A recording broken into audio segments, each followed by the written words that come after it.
Hey. Wet.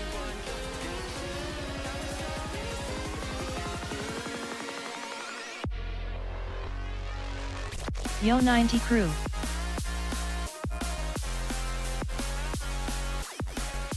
Sup gang.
Censored at last.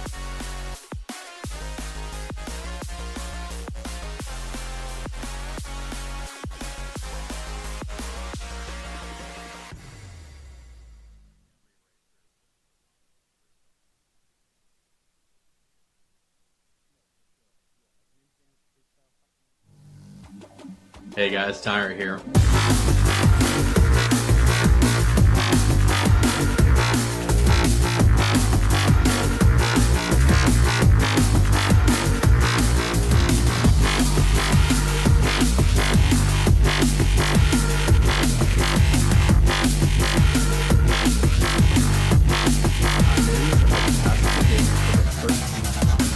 You must finish the requirement when you celebrate.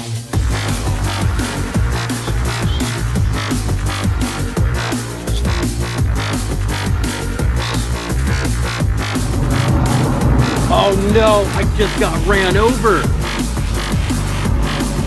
Oh, you gotta be kidding me.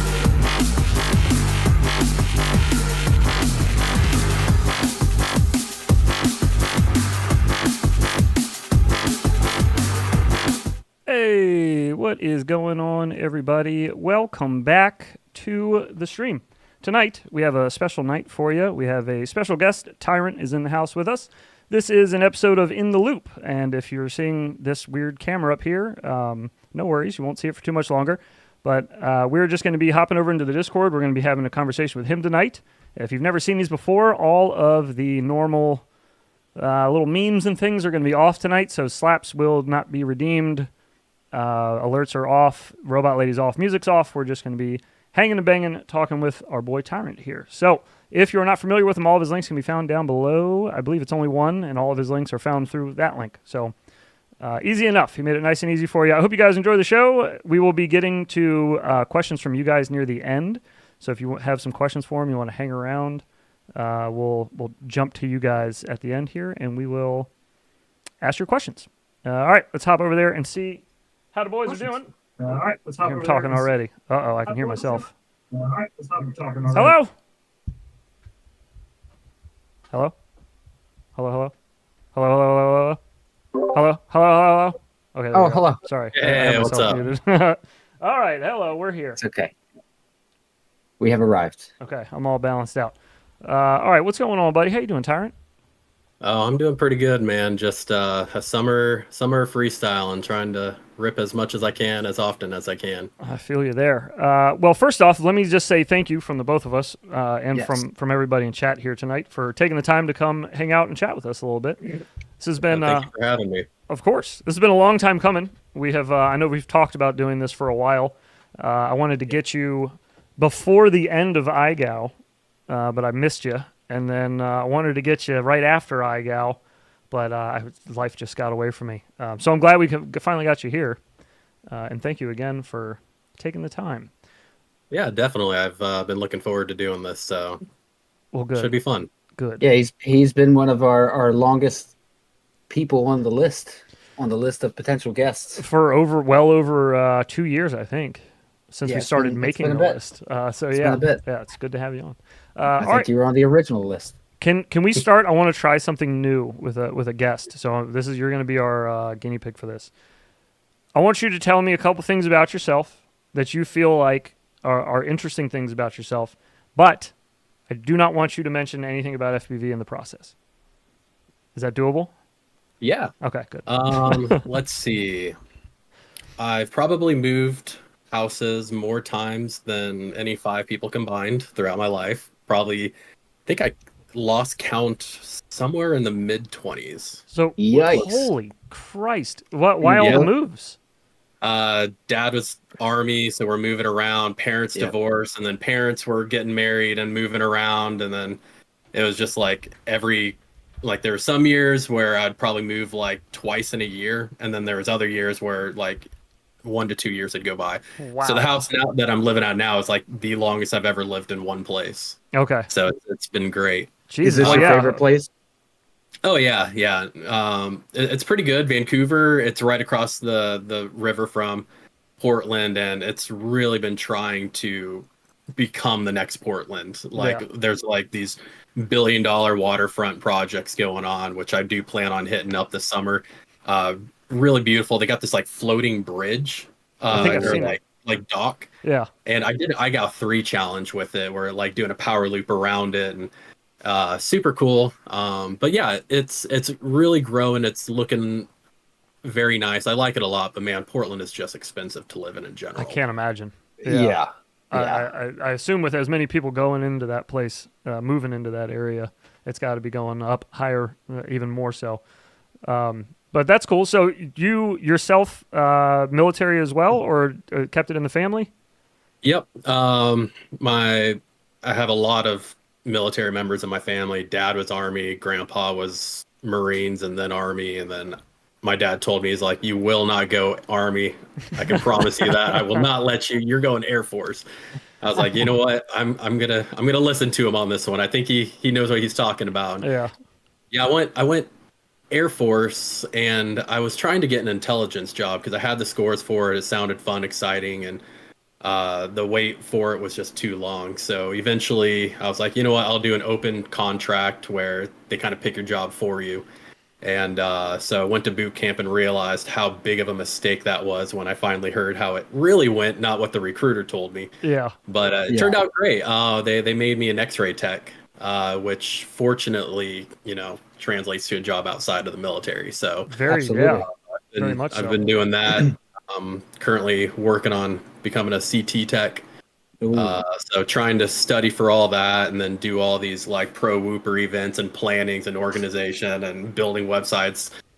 I've been nonstop. Well, I was going to Yeah, say, as long as I've known you, which I think would have like maybe 3.5 years now or something like that, you've always been one to keep yourself fairly busy. Even outside of FPV stuff, just seems like your normal life, you usually keep pretty stacked as well.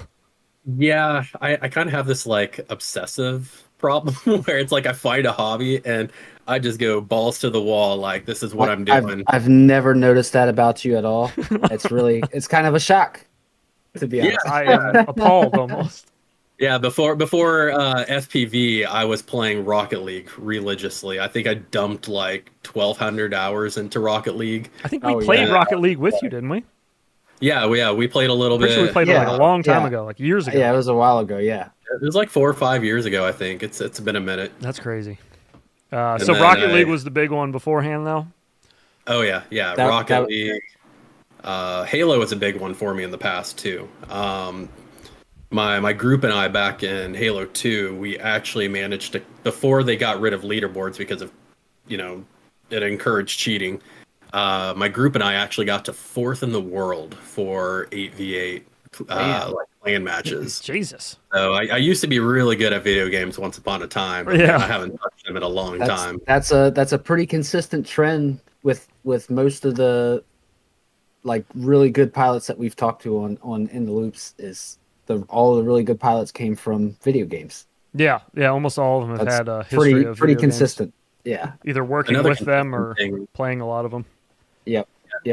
Another consistent thing I've noticed is FPV pilots are usually 3D printers too. And I I actually think did those a just little- got to go hand in hand. I think. Yeah, I think that just kind of comes with the territory. You can't be in FPV for more than so long before you're wanting to buy a 3D printer. Yeah. Well, for me, like I got into 3D printing before I even knew what FPV was. Ah, Okay. okay. So you went in I think Malty backwards. was the same way. I think Malty was into 3D printing, and then they came with the original kind of FPV stuff, and he started printing stuff for it. But yeah, I think it's just that kind of like that. They all got that kind of maker Maker you know, vibe to them. yeah, maker vibe to them. Yeah. Yeah, I think I just like to pull my hair out in frustration with like troubleshooting. Because man, my first printer enough. was the DR10S, and I think I spent 90% of my time troubleshooting, repairing, replacing parts, Yeah. and only 10% printing. Ain't that And the then I truth, came Phil? to FPV. I was gonna say, yeah, it's more of the same in FPV. Yeah. So you mentioned military for yourself. What age was that about when you were in the military? Oh man! So after high school, I went to go live with a girlfriend for close to a year, and Where Uh, were you locationally at this point? I was in Bend, Oregon. So Okay. like if you point right to the middle of Oregon, that's where I was. Okay. And so we broke up after a while, and then I went to go live with my mom, and my mom's like, "You got to do something." I was like, "You're playing video games till 3 a.m." I was like, "All right, fine." So she pushed me to go to the military because I kind of talked about it in high school and stuff, and Yeah. it sounded fun, interesting, and it was a really good choice. It really kind of It sounds like it set Kicked you up my for a ass. career afterwards. Yeah. I was one of the fortunate ones. Most people who do the open general or even pick a job, like it just does not translate to a job in the real world. Yeah, I've seen that with a lot of my buddies as well. Same thing. Yeah. So Although I just go ahead. I was just saying, I got super fortunate that they randomly picked a job for me. That it's great, though. translated well. Yeah, it's good. Yeah. Yeah, I feel like that probably does not work out just as often as that works out for people. So Yeah, no, I work at the VA, so I see vets all the time, and like anytime I see anyone under like 35, I'll ask them, like what did they do as soon as they got out of the military, and a lot of them are like, oh, I had to go back to school because couldn't find a job, being a weapons loader for Yeah. F-16s or whatever. yeah. Yeah, What does that's that translate to? That's Yeah. a damn shame, man. Exactly. I mean, you're not going to be loading weapons. I mean, never mind. I won't get into that. Yeah, it's a damn shame though that a lot of them, it's a hard job that they take within the military, and then they get out, and it's just kind of like, well, we ain't got shit for you. So we know you just spent a long time working, but why don't you work some more? So Yeah, that why don't you can, go fuck yourself a little bit? So that you Yeah, can. and unless you get something that translates, I mean, you're pretty much starting from scratch. The only difference is now you got someone to pay for your school. Yeah. Yeah. So how long? I'm sorry. Where were we age-wise again with this? You said you were in Bend, Oregon, and So that was right around. I think I started boot camp a few days after my 19th birthday. So okay. And you're how old now? 19 Oh, God, I'm about to be 35. 35. Okay. So Okay. So yeah, this is a little while ago. Okay. it's been about 16 years, 15, 16. How long were you in? I was in 5 years. Okay. Okay.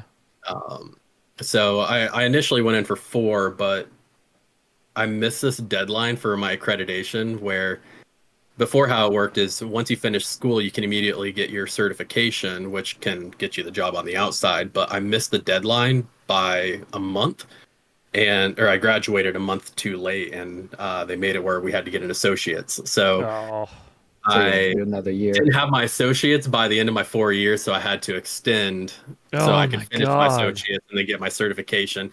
And I had to learn like relearn 2 years worth of information to get the certification because Oh my God. Jesus, 4 years you kind of brain dump all the fine details. Yeah. Yeah.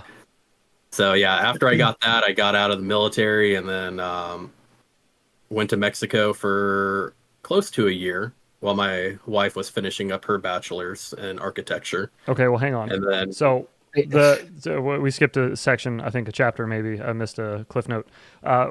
Where did the wife come from? my wife is from Mexico. I'm sorry, born and no, I'm raised- sorry. And story wise, you had just moved back home with mom, joined the military, did the military, gotten out of military, and then you said you were. So I met my wife in the military. Gotcha. Okay, Oh. that's what I I missed. met Okay. her online back when it was very frowned upon. Yeah, yeah. And she got a lot of shit for online dating. Yeah. And yeah, we got married in the military. And then after I finished, I went down to Mexico and hung out, relaxed for a little bit while she was finishing up her degree. Very beautiful city, very pretty. Where were they you lived- in Mexico? So it was a city called Monterrey. It's probably like a 5-hour drive from the border. Okay. But it's like one of the bigger cities and just beautiful. Like the architecture, it's like they built it just to build it, Mhm. and then they filled it in afterwards. Like super pretty. It was a really great experience. And then Cool. after she finished, we had our official ceremony, like our big ceremony for her family in Mexico. And then we came up to Oregon to live near my family. Okay. So she was still living and going to school in Mexico when you met her. Yeah. Okay. And were you stationed in like I was California stationed in- somewhere? Or? I was stationed in Texas. Oh, in So, Texas. yeah, it wasn't too far away. Okay, sweet. So that's nice. So then you guys get married while you're in the military. You both get out and just go on your respective career paths then from the Yeah. military? So we came here, got an apartment, and that was in Portland. But after a year, they tried increasing the rent by like $200 a month, and we're like, Sheesh. okay, well, at that point in time, we may as well save money by getting a mortgage. So Yeah. we Yeah. wanted to live in Portland, but it was so ridiculously expensive. And it was literally like a third of the price to go live in Vancouver for the same thing. Yeah. So the only bad part about it is there's a river and a bridge between the two. So traffic absolutely sucks every day. I bet, dude. Yeah, I'm sure. But I mean, when I'm saving, when we were house shopping, there was one house that they also said they built in Portland and some of the surrounding cities. And they were saying for the house we were looking at that time, I think they said it was like $250, and the outskirts of Portland was like $350, and then in Portland was like $600 for the same house, same lot. Jeez, dude. So once they told us that, we're like, okay, Lord, yeah, what are you unfortunately, supposed we're to gonna do? have That's to live in crazy. God dang. And you said you had that's where your family was living? That's where they Yeah, were at my the time? family lives mostly in Mount Hood, which it's about an hour and a half drive, unfortunately, but still yeah. close enough where we can see them, every couple weekends, but far Yeah. enough where we don't get Yeah, weekly. you're not pestered. Yeah, you don't get pop-ins. Yeah. Nobody likes the Exactly. pop-ins. So let's just teeter on FPV. What were you doing right before you got into FPV? Oh man, Like how would your day be spent outside of work? I mean, you're working as doing X-ray, yep. and then you come home, and what are you doing when you get home? I think at that time I had nothing to do. I was so bored out of my mind. I was just playing Rocket League, but I wasn't even really enjoying it. Yeah. Yeah. And also, when was this time? God, this was Like, when did you start flying? I'm not even sure Right when you about- started flying. I discovered FPV like right about 5 years ago, more or less to the day. So about the exact same time that I started flying then. So Yeah. that was like August of 2019 is when I started. Yeah, I think I got my first radio like a couple months before that. Okay. That's crazy. So were you Okay. simming for a while then? Yeah, I think I probably put in about 200 to 300 hours worth of sim time before I actually flew my first drone. That's So I was- smart. Yeah, I was it gonna Yeah, say it's super smart. Yeah. like I was kind of simming off and on a little bit. I think I was flying in liftoff, and I just didn't care for it too much. And then I heard about Velocidrone, so I gave that a shot. And then after like a couple of weeks, I met you on there, and Oh then shit! So that was when you were getting off of liftoff and just getting into Velocidrones when I met you. yeah, I didn't spend much time in Velocidrone though, Okay. or liftoff Okay, before I went to Velocidrone. I got you. That was kind of same for us. And then Yeah, you know, yeah, we flew meeting liftoff you from and very you low. know, seeing a couple other people on, you know, every day, it was like, okay, you know, finally I got some people to talk to. This is a little bit more fun, and then just kept on grinding every day. I was gonna say, yeah, But it branched out pretty far from there, huh? yeah, Come a and long way then in a short amount of time. yeah, but I think it was definitely worth putting that much time into the sim before actually flying my first drone. Absolutely. I see a lot of people who are like, "Oh, I'm gonna skip the sim, just go straight for realism," or most people say like 10 to 20 hours from what I've seen of sim time. And Yeah, but Yeah. man, like the difference between me putting that much time in compared to seeing these other people putting 10 hours and then flying in real life, like I feel like it just made a massive difference as far as skill wise for I'm me. sure. Yeah, I'm But sure it did. to be fair, I feel like for I won't say a lot of people, but I've heard kind of reoccurringly that there's a definite disconnect for some people with flying in the sim. Like I don't know whether it's because they're staring at a screen rather than being under the goggles and it's kind of less immersive or what, but I feel like especially older pilots getting into it have a lot of trouble getting into it on the sim side of things. Really? I mean, I can understand that. I mean, I like to I prefer to fly 5 inch in sims. For me, sims are about learning the stick movements. Um, and the best way to do that is to have, you know, spend time in the air, have it a little floaty. It kind of allows you to slow things down, and then you know, the trick kind of clicks with you Right. versus like simming with a whoop in a simulator. I mean, you have like no hang time, and Yeah. it makes it Well, really difficult to learn these tricks. So then, you know, it clicked for me. I'm just here to learn how to move my thumbs, Yeah. and then once I go outside to fly my whoops, I just need to adjust, you know, how much throttle I use. But as yep, long as my rates are the same between the two, everything else is the same. Everything translates. yep, Yeah. I So agree. Well, go go ahead. ahead. Oh, we both said it at the same time. I was going to say it's a good piece of advice. That's one that I would normally pass on to newer pilots as well, is just to not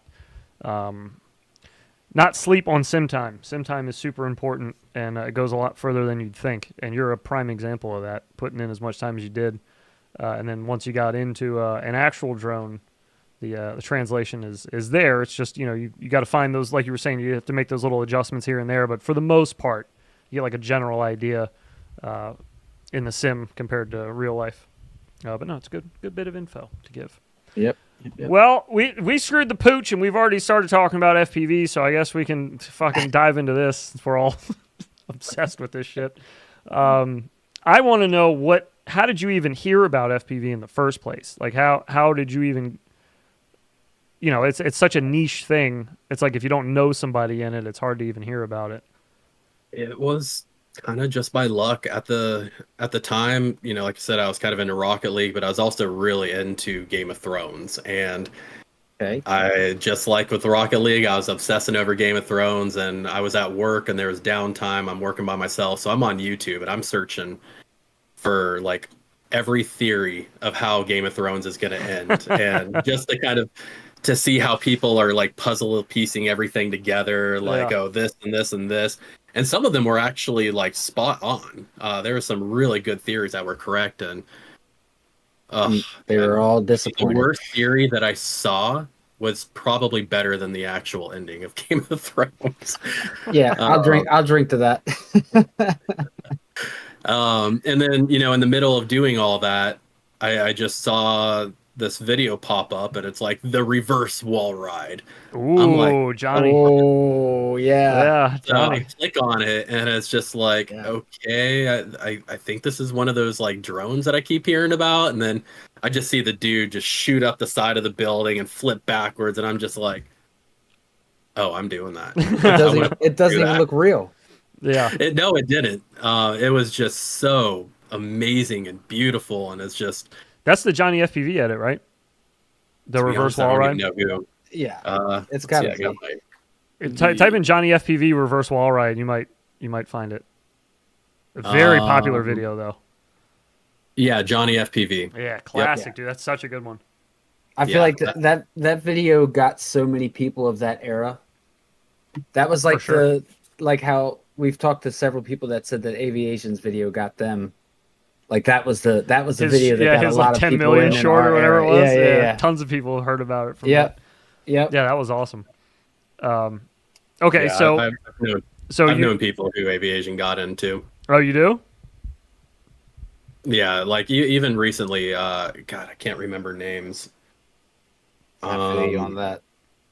Yeah, I've definitely talked to a few people recently who've mentioned his short, that one short Yeah, dude. that he did that kind of blew up his entire account. That's so. Didn't Yeah. Mo say that?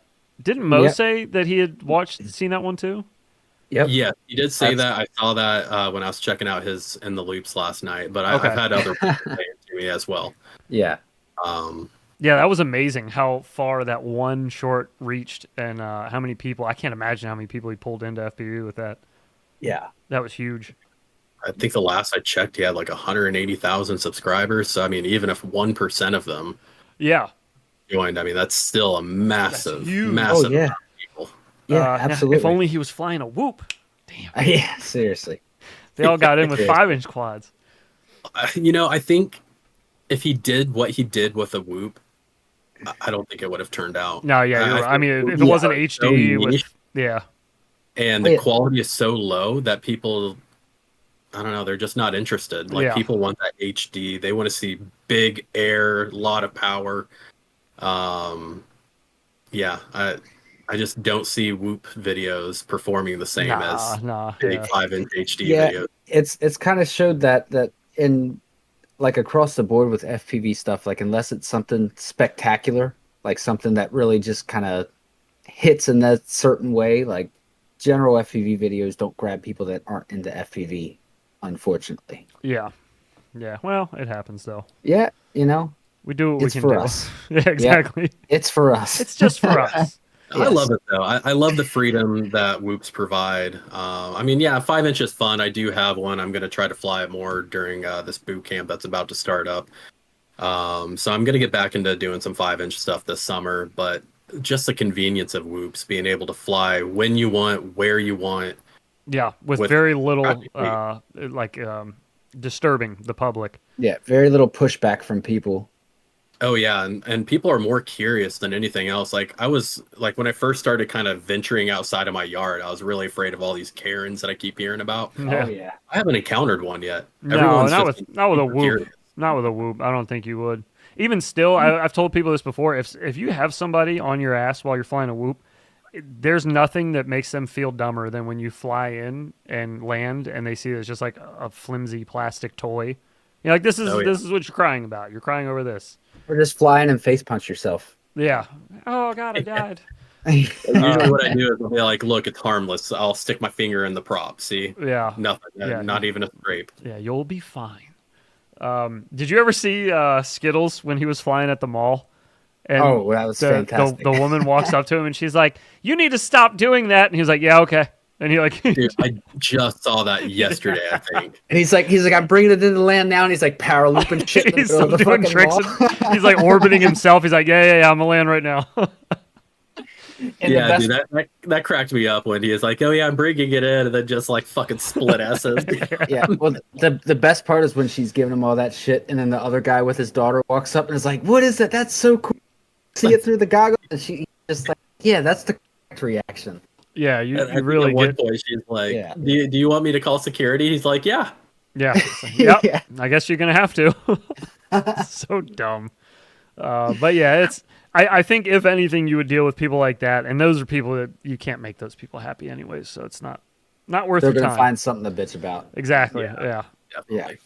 Definitely. Anyhow, we got off on a little sidetrack there, but so you get into FPV in 2019, and you find out about it perusing YouTube. Am I on point still so far? Yeah, Sorry, yeah, it looked yeah. like maybe you had something to add there. Yeah, no. So, I just come across this video and immediately I'm just like, all right, Game of Thrones, you're coming over here. Yeah. And I spent like that entire week at that outpatient clinic that I was at, just looking at FPV stuff, how to get started. I'm finding all these like Rotor Riot and other, blogs, and I'm just like, oh, I'm so sick of these people talking, and I'm like skipping to the freestyle part. Yeah.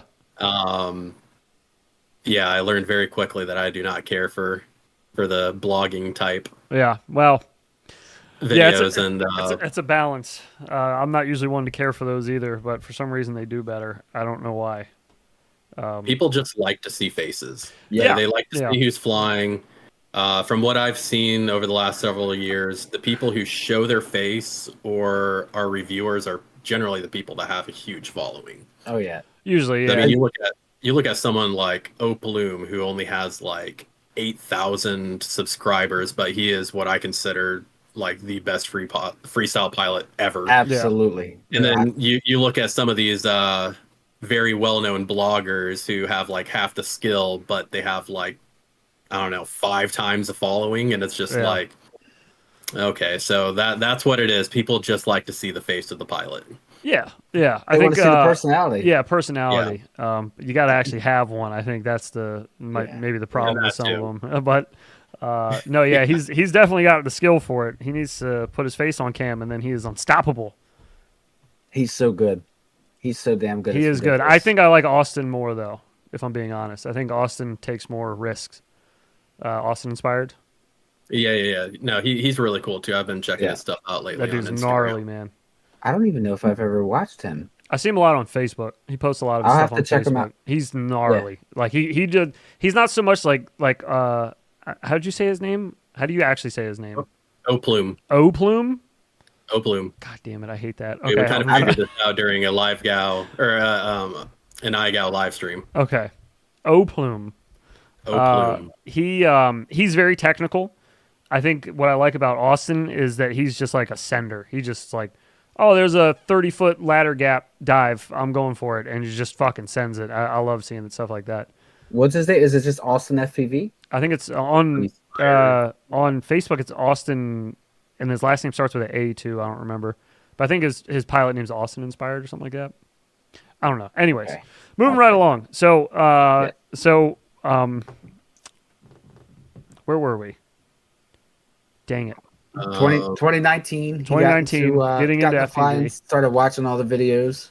Yes. Yeah, so I started watching a lot of videos and going on Reddit, and everyone's saying, okay, just get a radio if you're not sure, and get a sim. That way, if you don't like the hobby, because it's kind of unsure. It's like, okay, this looks cool, but am I going to be able to do a reverse wall ride, or am I going to like struggle to stay in the air? So I got a radio, a QX7 Tyrantt, and I checked it out for a while, and I was kind of starting to get into it. And then once I got Velocidrone and started flying with other people, I was like, okay, this is kind of fun. I think it's time to get my first drone. So started researching about, what kind of drones to get. And a lot of people were saying that whoops were a great way to go. And at the time, everybody and their mother was recommending the Tiny Hawk S. Yeah.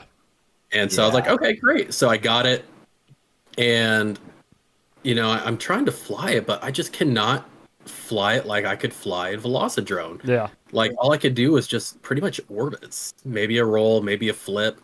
Even with like 2S, like a full battery on 2S, I couldn't power loop without like bottoming out. Yeah. And so I'm just like, man, whoops are fucking garbage. I'm going to 5-inch. So I went to 5-inch, built that. I did my maiden flight was exactly what I expected it to. Like it was more closely resembled to like my skill in a simulator. I was like, okay, yeah, this is what I should have did in the first place. And then, so I did that until it got way too cold to fly outside. And then, so I went back to the sim, and then one day you were telling me, you were like, dude, I didn't want to say it, but the Tiny Hawk S is just garbage. Try Mobulus 6. That's just some hot. And then I garbage. remember I got it like a few weeks later, and that first pack that I flew, I was like, this is fucking amazing. So I went back to message you. I'm like, okay, dude, how do I upgrade this? I want better. And after that, man, I don't think I touched a 5-inch for like 2 years. Yeah. I just went like full on whoop, and it was like, this is amazing. I could fly at home. I can fly anywhere I want. Whole new world. And it was love at first flight. Oh yeah, the Mobula 6 was so solid. Yeah, it was. God, it was so solid. Yeah. Speaking of, side note, did you have a chance to try the Air 65 while we're sitting here? Yes, I did. I got a tester version about a month and a half ago, more or less. What do you think? I like it. I think it's a solid build. So I bought it, and I also got a Mobula 6, and all I can say is that the only thing that's flying right now is the Air 65. Yeah, it's unfortunately the Mobula 6. Take a shot in the dark. Flight controller issue. Yes. Oh, I bought the Mobula 6 and 3 spare flight controllers. The Mobula 6 out of the box, like I didn't touch anything. I bind it. I took it in the air, and the first pack was great, and then the second pack was like, it kind of felt like the tune was off. Yeah. And then I went to the third pack, and it was just like, it felt really off. And then I went to the fourth pack, and it's like I was getting mad oscillations, ridiculous washouts, and it just got to the point where I couldn't even fly in a straight line. And then the next day I went back and tried it again, and same thing. It started off really good, so I'm thinking, okay, maybe it's a gyro issue or a gyro issue, and gyro, whatever. Yeah. Whichever you Gyro. a gyro, and then someone's like, dude, it's not a fucking like Not a sandwich. sandwich. Which they don't even say it that way. They say it gyro. Yeah, so I was. Oh yeah, that sounds better. So I was like, okay, maybe it's like overheating or something, and so I plug it into Beta Flight. It's not like twitching or anything. So I pull up a thermal cam just to see if it's like doing anything funky. It looks fine. And so I was like, all right, I give up. Time to pull out a spare. Pull out a spare, get it all built up, arm it, and I just get all this like weird electrical noise coming across the screen. Yep. I got 2 doing that right now. I just cannot figure out what the issue is. So I was like, okay, whatever. I'll put it to the side. Let me grab another spare. Same thing. So at this point, I email them. I'm like, I don't even want to open this fourth one. Yeah. Like, Yeah. I didn't want to I risk was like, they're like, all right, just send it back to us. Don't open the fourth. So I have, hopefully 4 of them on the way, and I'm hoping they work this time. I hope so. But to answer your question, though, I'm still flying the same Air 65. Yeah. So okay. It's been really good. Like I did my final Pro Whooper submission for season 1 with the Air 65, and I mean it rips. It's I'm not a fan of lower KV, but I think 23K. Oh, you got the really freestyle for what it is. Yeah, I got the freestyle one. They sent me the race And one. I think it's really good for what it is. Like, especially indoors. I think 23 is the perfect amount for what it is, especially for the average pilot. Yeah. And even outdoors, I think it's still very solid overall. Okay. I've had no issues with it. It flies great. I almost lost it the other day on a billboard. Fortunately, I had my 18-foot pole with me. Yeah. I didn't realize you were. Did you try the race one as well, or just the freestyle one? No, just the freestyle. Okay. Because I think the only difference between the two is just motor and prop. racing has motor and prop. Yeah, that's it. They sent me the race one, which is Yeah, I still got to get that from you. I don't know why you would do that, but they sent me the race one to try. So I've only tried the 27,000 kV one, which it was fun. I got it was a lot. It was a little peppy for me, especially with that camera angle. That camera angle is way steeper than 15 degrees. Yeah, I want to try it. Yeah, no, I've measured out the camera angles, and I've shared my feedback on the camera angles. Yeah. Because I think the camera angles are more for like racers. Most definitely. Yeah. So I definitely suggested to them to lower it down, maybe like a 15, 20. That'd be good. 25, 30 tops. Yeah. Like you don't need any more than that for the average pilot. Yeah, currently it goes way too flat the way that it sits now. Like looking just straight up in the air, it's crazy. Yeah. Real anyways. quick, just doubling back on the Mobula 6 and the issues that you're having with that and the flight controllers. It's it's so crazy to me that Happy Model has had so many issues like that lately because I still have the original flight controller from the first Mobula 6 that I ever bought. And it still Oh, flies. the Still Crazy works. Bee F4 The Crazy Bee F4 Lite. That light, yeah. Yep. That was That a is solid impressive. board. I have two of them. One of them is the original one from the first Mobula 6 I ever got. Still flies perfectly. It's Yeah. just Some it's things, crazy. man, I still got original diamonds that are working. It's just everyone after that died. Like Well, yeah, I terrible. got in the mob thick that you built me. That's an old diamond in that, Yeah. and I have crashed the hell out of that. It works fine. You never know with Yeah, these. when Happy Model works, it works great. For Mhm. sure. Man, I feel like their failure rate is It's definitely getting too worse. Yeah, it's definitely Yeah. getting worse. It's well, I know you've always had pretty bad luck with Happy Model Yeah, stuff. I have to comment on your shirt. Yeah. I've probably kind of a self-inflicted wound. I've probably bought around like 10 diamonds because I keep hearing how amazing they are. I don't think I've ever had a single one last more than 2 weeks. Oh, So that's a I'm shame, done dude. with. And then and because of my experience with that, I really slept on the 2G4s and the X12s because I'm like, well, if the diamonds are shit, why would I get anything else? Right. So finally, someone convinced me to try them out, and I did. And like 2 fucking months later, they're discontinued. Yep. I was gonna That's say, how it goes. Yeah. That's how it So goes. then I was like, fine. When they finally announced this Mobula 6 one, I waited a couple weeks just let people try it out, and the reviews were raving. Everyone's talking about the Mob 6. Everyone's loving it. So I'm like, okay, I'm not gonna sleep on it this time. I'm gonna get 3 spares. I'm gonna get the Mobula 6 bind and fly, and yeah. it's just like fuck another diamond. So Yeah, see, I had a very similar experience with Beta FPV. Same thing where I early days, I got something from them. I don't remember what it was, and I got burned like 5 or 6 times from it. Just kept dying. And then I just started sleeping on all their stuff after that, where I was just like, I couldn't be bothered. I just had that bad taste in your mouth kind of thing. So I definitely get it when you're saying you had that with Happy Model for a while. yeah, I mean, even then, like part of the intro, I think you showed a clip. I couldn't hear the audio, but I think you showed a clip of my live stream where I got ran over. Yes, yeah, I ended Yeah. with that. I thought that was a So good what one. happened was, I thought it was like I lost bind because I got the radio call out that I lost telemetry, but reviewing the footage, the flight controller actually did a reboot. Like mid-flight it did? Yeah, mid-flight did a reboot, but it wasn't like a full reboot because I was talking to Tokyo Dom about it because he was like, a full reboot would usually erase all the OSD elements. Yeah. But for some reason it did a reboot because he saw the Beta Flight logo, but it didn't erase the elements. So he was really confused about that. like a This dude is brownout like or one of the something? smartest people I know. I don't know.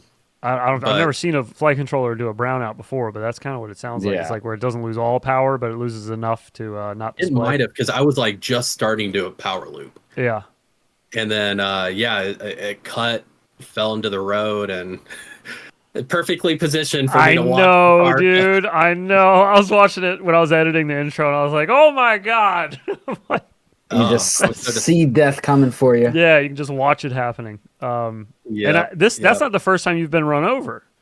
No, it's the very first time I've been ran over was my very first attempt at doing a trippy spin. I think I've seen the video. I think you showed it to me. Yeah, it was my very first attempt. This was in front of your And, house, right? Yeah, right in front of my Okay, house. I have seen And this. I see a car coming, and I was like, okay, so I'm gonna bail. I'm gonna hopefully like land like in the middle of the street. It'll pass over that way. I don't hit the car. And Yeah. well, both kind of happened. It'd be like that sometimes. Yeah, that's Yeah. true. But I don't know. It was kind of funny, and I'm glad I kind of got it on live stream. That was Yeah. kind of made it a fun experience. But Yes. Oh, yeah. man, I posted that online, and I had to take it off after a couple hours. I had so many white knights coming in telling me that I'm the reason the hobby is going to get ruined. and- What? Oh yeah. Yeah, It's like- dude, I had Yeah. so many comments like on Reddit. I From had the a most few on recent one? Facebook. Yeah. And That's so the I was dumbest like, shit I've ever heard. Why? yeah, I was in an empty parking lot. You're I didn't flying a even hit fucking any. tiny whoop. Yeah, and I was like, it's a 17. Dude, I had this one dude just completely lose his shit over it. And I'm like, bro, like, you need to go touch grass. Like, this is a 17 gram whoop. It's a toy. Yeah. You can stick your finger in the props. It is a toy. Like, Yeah. calm Yeah. down, dude. I'm not gonna ruin the hobby Yeah. over Ridiculous. because I got ran over. Jesus Christ. Yeah, it's Well, like So, and then other people started commenting. I was like, you know what, fuck it, it's not worth the controversy. So I just took it all down. ah man, that sucks. Did you get the most shit on Reddit about it, or was it pretty even? Reddit was more aggressive in their complaints. Yeah. Facebook just kind of mentioned it. Okay. But The Reddit was definitely that's the so aggressive one. stupid. That is so dumb. Anything to do with like micros, just having fun. If you're not fucking with people, I don't see how you could be ruining the hobby. Like, Yeah. there's a slim chance you're going to break anything besides your own stuff if you crash it. Like you're probably going to break your aircraft before you break something that you run into with a whoop. Yeah. It's Well, just I mean, even so like stupid. remember early days of Infinity Loops, Heads got some comments like that for Oh flying my a toothpick God, around dude. power lines. Flew a fucking A toothpick. 2.5 inch 2S Yeah. around power lines. Yeah, I didn't even touch any Yeah. of the power line. I didn't even come close.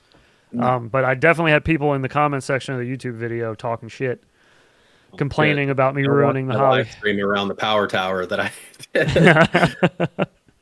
Needless to say, you can hit the little coil parts and not fry your drone. Yeah, I was wondering about that. I found out by accident that it does not destroy your drone. That's called science. Hello, Dad. Exactly. Hello, Is a slap kids. playing My right mom now? name's Karen, but my name's Kid. How? What? Slaps are off.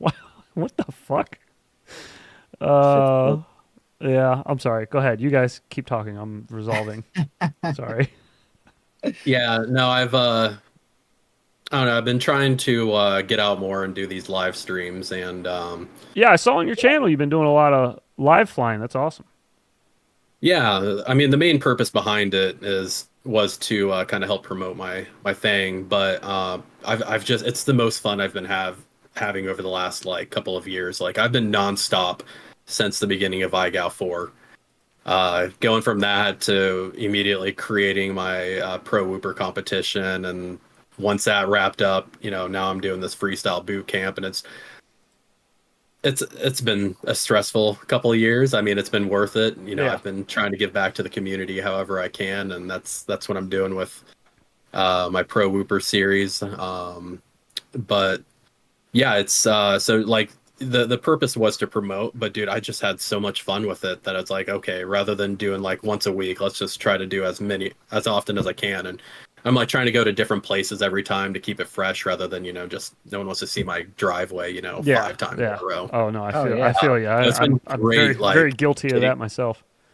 I Yeah, need to get out. I more. mean that when whoops are that convenient, it's That's the problem. It's hard. easy. Yeah. exactly. It's hard to leave sometimes. So Yeah. I've been really trying to force myself to get out and Well, good. fly in different locations, and that's what me and Sweem are going to be doing tomorrow. We're going to go drive around, find a spot, rip. I'll probably live stream again, and Sweet. Yeah. Yeah, Sween So too. it's- I saw him in chat a minute ago. There he is. Oh, he's there. Oh yeah. yeah, there it he's is. here. He's Oh, here. What hey, up, Sweem too. What up, dude? Well, that's cool. Do you know where you guys are going yet, or are you gonna venture out and just kind of find your way? I might try to look on Google Maps later before I go to bed. Try to find something interesting, but more than likely, I think we're probably just gonna carpool up and See where the go wind find takes a you. spot. I feel That's the you. best Yeah, way. Yeah, That's it the is. best way. Okay, well, you've mentioned it a few times now. I guess we might as well get into it a little bit. Do you want to pitch or explain your boot camp that's coming up? Because I know that's going to be starting soon, right? End of this month? Yeah, it starts roughly in about, I don't even know what the date is today, 13th. So it starts in about 12 days. Okay. Essentially, it's just a boot camp. The main focus of it is to teach beginner pilots how to do beginner and novice type of tricks. Okay.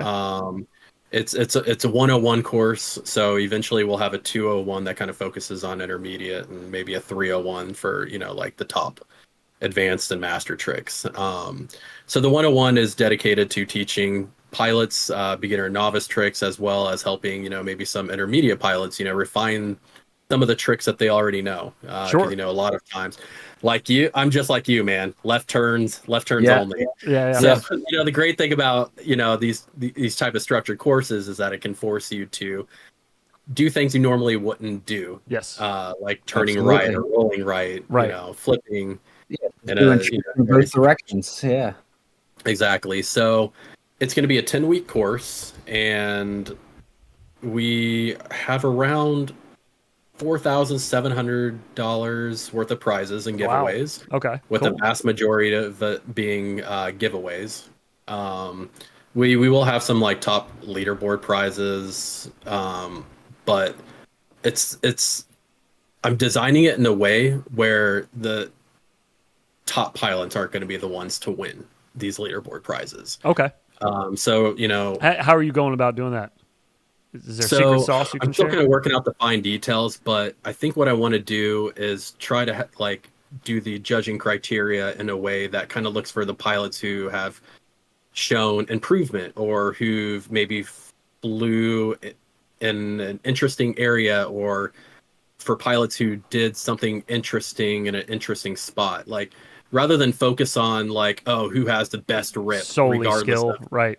yeah, solely skill. I want to try to focus it in a way where anyone could potentially become the pilot of the week, because, you know, maybe someone did a gorilla whoop video and they did a single power loop inside of a store or something like that. And it's Yeah. like, okay, you know, you got Akira over here posting this massive rip, but you got this guy over here who took a big risk and, you know, did this gorilla whoop inside. So it's like, okay, this is going to be our pilot of the week. I see what So you mean. Okay. Yeah, I have details written out, and I can't remember them all off the top of my head. But my goal is to make it where it doesn't go to the obvious, like, best pilot who's participating. Because, you know, this is a 101 course. Yeah. You know, people like, you know, Sweemtube or Akira or Callisto or, you know, these random awesome pilots. Like, I don't want them to be the winners in a 101 course. I don't know. That's Yeah, kind it of seems like throwing taking candy a from the shark. baby. Yeah, throwing a shark in the fish tank kind of thing. Yeah. So yeah, You're, I want you're looking for that wow factor. Exactly. So I want to. I'm trying to structure it in a way to make it more exciting for the beginner and novice pilots. Okay. So it's going to be 10 weeks long, about 4,700, possibly up to $5,000 worth of prizes. Anyone from anywhere in the world can participate. We are going to have mentors of the week who will be. So we have two different types of mentors. We have mentors who will be helping me create these weekly videos.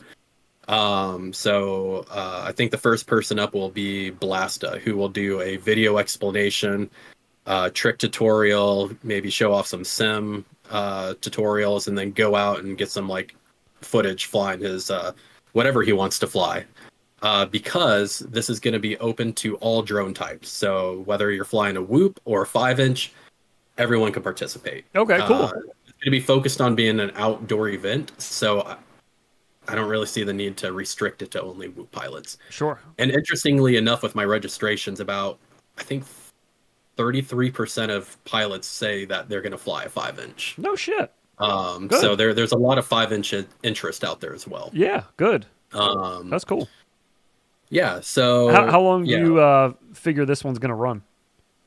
So this is going to be 10 weeks. It's going to be starting July 25th, and I think it ends October like 12th. Okay. And yeah, so we're going to have the mentors of the week who are going to help create challenges, with you being one of them. Yes. And I specifically chose your week to be the 360 stall rewind. Oh, I got to figure out how to do this. No, I'm just playing. Fucking around. Yeah, no, that's cool, man. I'm down. I saw you do that a long time ago, and I was like, oh, I got to do it. And I remember you like telling me, oh yeah, you got to get super close to the wall for it to be a wow factor. And yeah. And I did it for my IGOW 3 intro video, and even Skittles is like, oh, that's the heads from Infinity Loops trick. Oh, that's cool, man. So yeah, I figured that one would be great for you. Yeah, hell yeah. And then we also going to have regular mentors. So how that's going to work is we're going to create like 5 or 6 groups of pilots who are interested in having a weekly mentor or group mentor. And I'm going to be assigning mentors who are available for that challenge to these various groups. And some of them will have like 2 mentors. I'll be hopping between them. And the idea behind the mentors is to show these pilots different ways to do things. Because, like as an X-ray tech, I'm also a clinical instructor for some colleges where I help teach these students actually how to do the job. And one thing I explain to them is you got 20 different techs and 20 different ways to do something. Yeah. So the idea of having these mentors and they're going to rotate between these groups is some of them will give different perspectives. Sure. Some of them will offer different ways to practice or different ways. Yeah, just different ways to do things. Yeah. And not only that, but like a lot of people seem to really like the idea of having these weekly mentors. Like some of them, like I had one person the other day that like almost creamed his pants when he found out that he has a possibility of like hanging out and like having Mo as a mentor. Yeah. I mean, who's not creaming their pants at the thought of Mo, though, really, With those eyes, know, with man. His eyes are those hazelnut captivating. eyes, what are you going to do?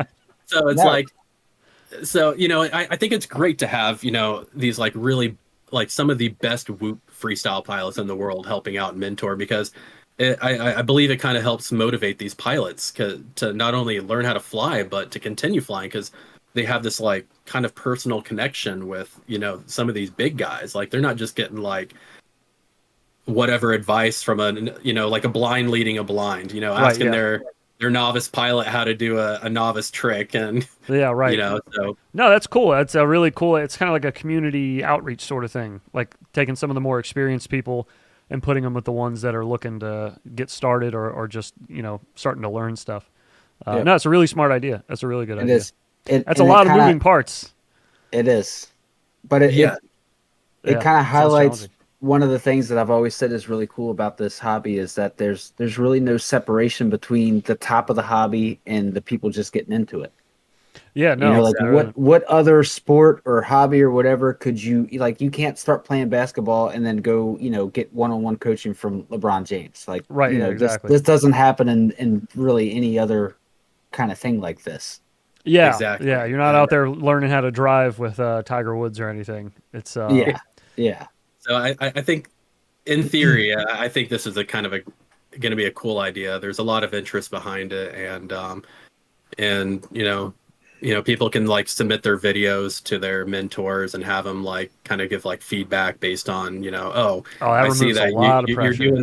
doing this flip, but you keep hitting the ground. Maybe try increasing your rates so you complete the flip faster. Or I see you're holding your throttle. You're full throttling while you're doing a flip like 2 feet off the ground. Yeah. Maybe cut the throttle. So being able to give like feedback like that you normally wouldn't be able to get otherwise, I think will be cool. So yeah, I guess to finish my pitch, it's going to be 10 weeks, starts July 25th, almost $5,000 in prizes and giveaways. There's going to be mentorships from some of the best pilots in the world, and it's going to be fun. It's free to participate. Anyone from anywhere in the world can participate. So you get to learn how to fly, get prizes, have awesome mentors. It's a win-win-win. Okay. One thing I didn't hear you mention, and I'm curious about, and maybe others might be curious about, what's the format here as far as like when do challenges go out? How long do you have to execute? Where are they turning them in? Like how is things being judged? Like, can you give How us do you find out about the challenges? Like, could you give us a little more details on that?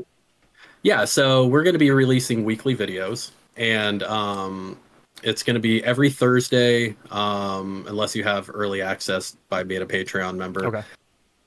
So it's going to be every Thursday, and then you're going to have until the following, I believe it's Sunday, to complete your challenge. So you're going to have a little bit more than a week to complete the challenge. And so what your goal is to do is you're going to watch this video, you're going to see the trick tutorial, and then the video is going to give a challenge for you to complete. And you're going to go out and you're going to give it your best attempt. There's no penalty for not being able to complete a challenge. But by still participating, you're going to still be qualified to win these random giveaway prizes. You'll still get points for the leaderboard.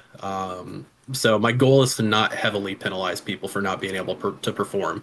Okay. Instead, I'd rather encourage them to kind of continue participating. So outside of Absolutely. weekly winners, are you also doing like a season winner at the end of all this? Because you said something about a points leaderboard, so I was curious. Yes. Yeah, so we'll have a leaderboard system, and so depending on the let me kind of look at it here. I'll just go off the top of my head.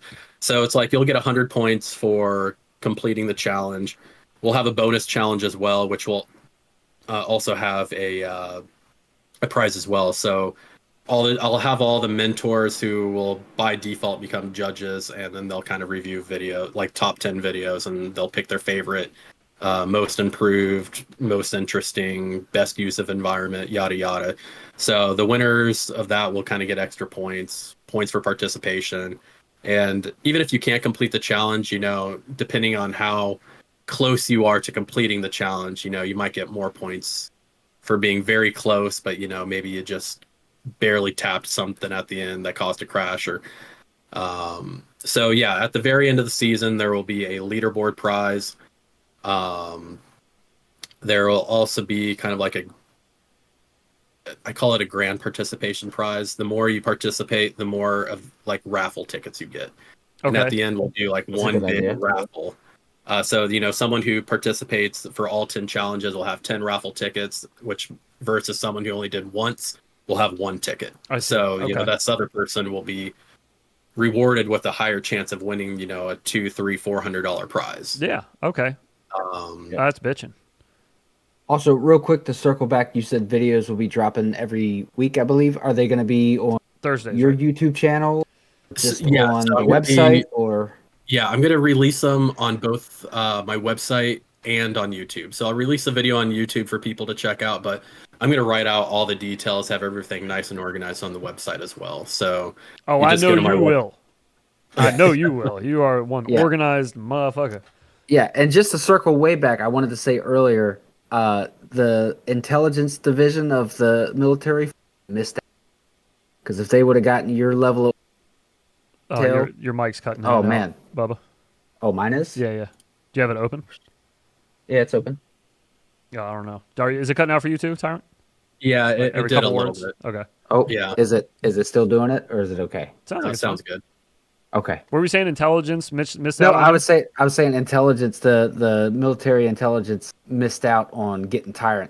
Oh, as yeah. a recruit, because man, that level of organization and detail that you have is insane. Oh, speaking of Mo, he's in the comments. Hey, what's up, Mo? Yeah, he's here. He's been upset that we were talking so kindly about him. He doesn't like Yeah. that. He doesn't like when I No, talk he's not about a his fan. eyes.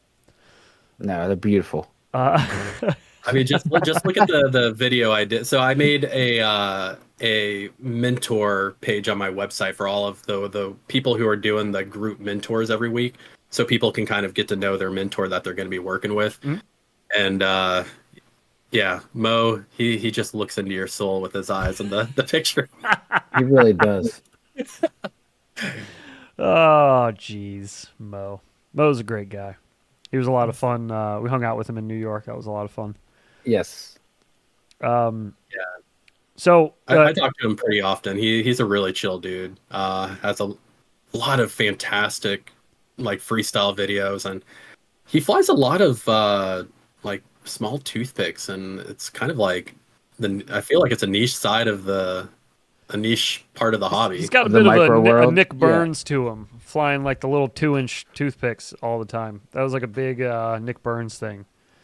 Yeah. I don't know what size Mo's usually flying, but I know he's usually flying the little toothpicks around.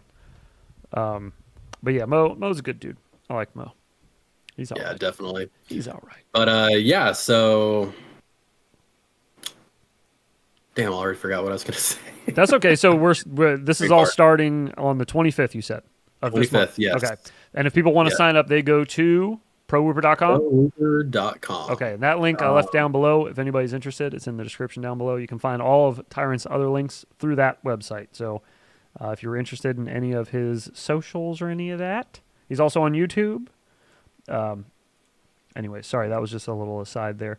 So appreciate the shout out. of course. So I appreciate what you're doing. I think that it's a good idea, and I think it's going to be useful to a lot of newer pilots, especially to instill some confidence, which I think IGOW attempts to do, but I think misses the mark a little bit because of the amount of pressure that gets put on with it. I think it kind of, at a point, you start to feel a little alone, a little secluded, like it gets very competitive. As you know, it gets very competitive. So I think the way you're doing it, to have that mentor, it's like having that that back to kind of that person to fall back on, I should say. where if you have any questions about anything or any doubts or, I can't tell you how many times we were judging IGOW last season, people that would message me that just knew me and they would say, could you watch my video and tell me if you think I passed? I'm like, I can't do, I don't want to do that. That's not fair. But you're kind of giving people that opportunity with this, which I think is great. I think that's, again, it instills a lot of confidence in people when they have people to fall back on. And I reached out to a lot of people after IGOW 4, just like when I was trying to like create my pro whooper competition, and asked a lot of people a lot of questions. And one of the questions that I was asking is like, once you got your first letter, were you still motivated to continue participating?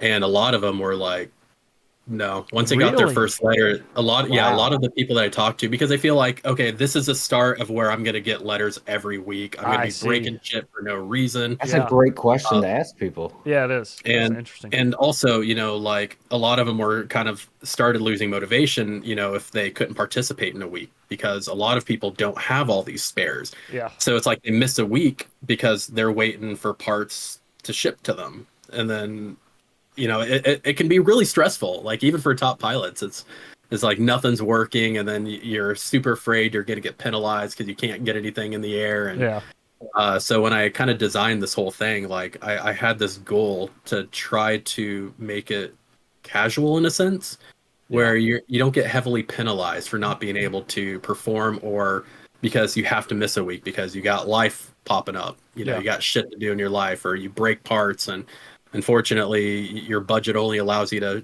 buy from China, so you got to wait 2-3 weeks. Right. Yeah. So I feel like not heavily penalizing people in the same fashion as IGOW is hopefully going to keep people coming back and still trying to. I think it will. Yeah, I think that's a good idea. Well, and also you mentioned that, like, things like ground taps or bumping in, if you got a trick through a gate, bumping a gate, stuff like that's not an instant disqualification for your challenge for the week. Like that little bit of extra forgiveness is going to go a long way with pilots to keep them invested in, continuing to compete and learn and everything else, I think. So exactly. And that's why I've been trying to pitch it as, you go out, you give it your best attempt, submit it, and then, go from there, reach out to your mentors for help if you need it. But at the end of the day, just submit your best attempt. And it's great. It's great to submit your best attempts, even if you don't pass, because all of these videos you're going to look at in a year from now and you're like, wow, look at the improvement. Yes. Like I improved so much, I couldn't even do this like power loop without, bottom tapping. And now I'm doing 40 power loops in 40 seconds. So it's really cool to kind of see that. And I really wish I would have myself like actually recorded some of my like Velocidrone sessions from the beginning. Yeah.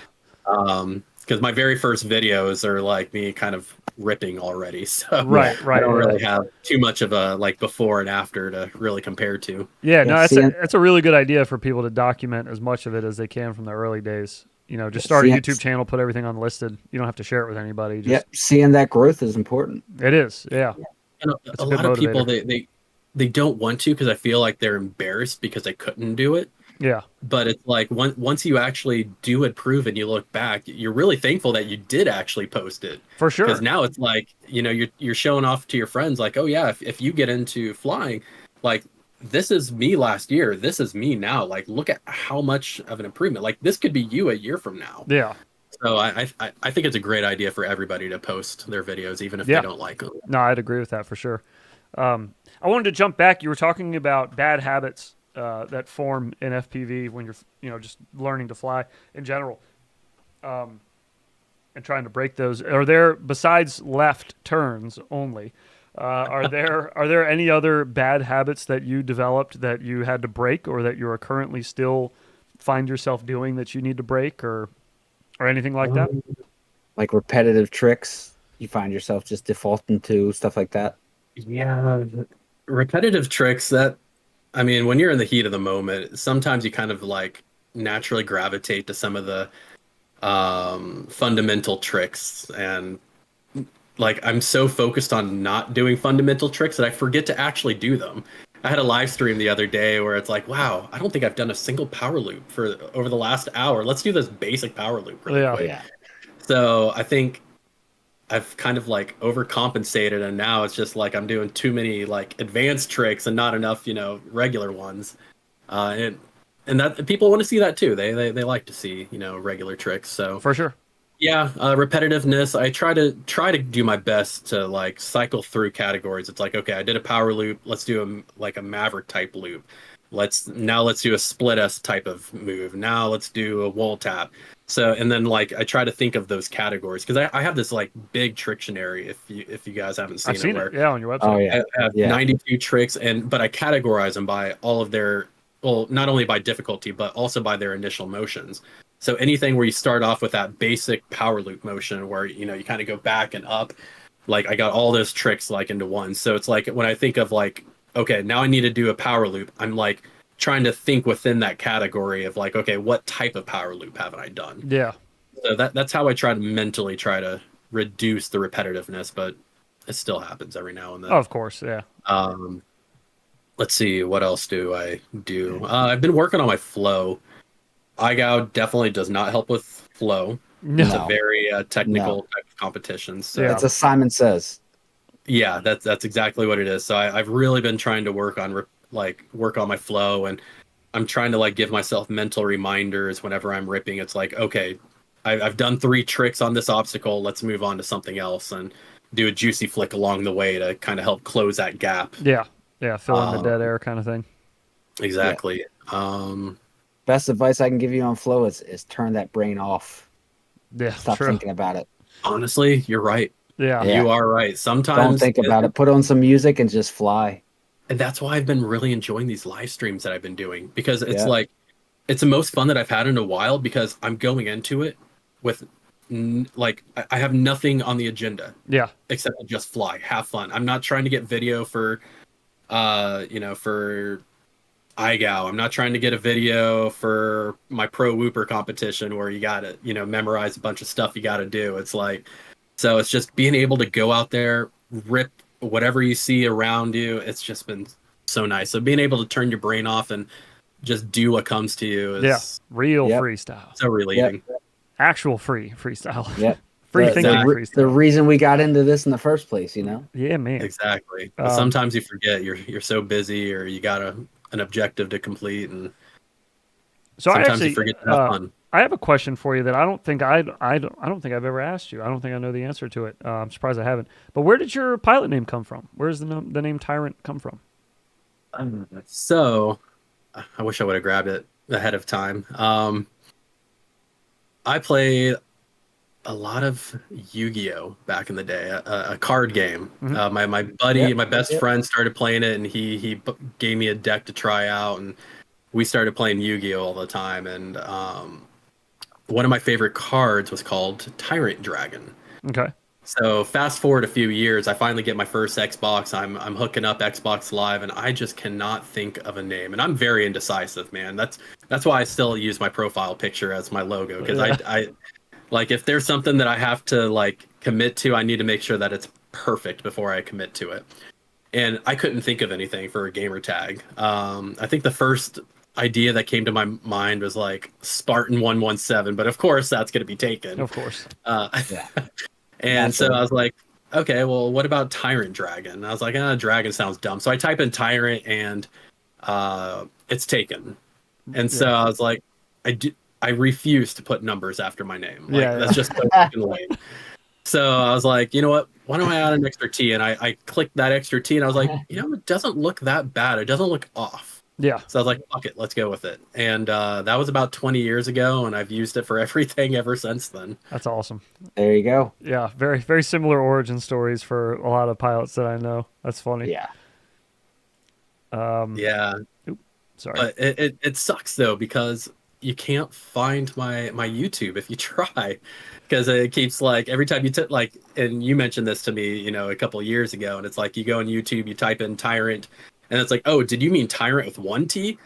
But it's not really noticeable that it suggests that, so it's like super difficult to like. Yeah. find If my you profile. I've noticed if you add FPV after it, it's Yeah, you're you good. can find it.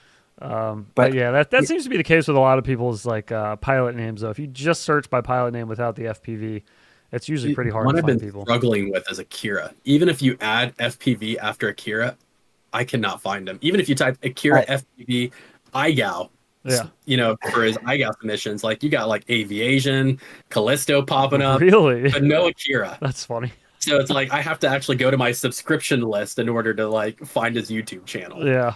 Oh man, that would suck. Which I think I got to tell him about it. I don't think I mentioned that. Yeah. I was creating these mentor profiles a couple days ago, and I was struggling to find his. Okay, I have another question. Since we were talking about, you said you try not to get into doing too many repetitive tricks and trying to like keep yourself switching things up. What is, if you had to pick one, what is like your favorite trick to do? Yeah, I think my signature trick at this point in time is a Barani. Just a solid With, Barani? Just solid Barani, half power loop, 180 yaw spin, Matty flip. So you only do those on open prop, right? Because whoops don't do that. Did you know of that? course whoops do that. Did you know that whoops? No, whoops don't do that. No, I no. know some people don't believe it. Can't even fly acro in the house. What are you talking about? I know, yeah, I was going to say, those same people generally think you can't fly 75 indoors. Yeah. Well, what are you going to do? Well, Non-believers. So a Barani, what would be your least favorite if you had to pick one? What's one where you're like, fuck, I got to do this? Or like maybe one you tap out on a lot, like you ground tap on or you bump on, or just one Wall you taps always can have be trouble. Sorry. Wall taps can be frustrating if you're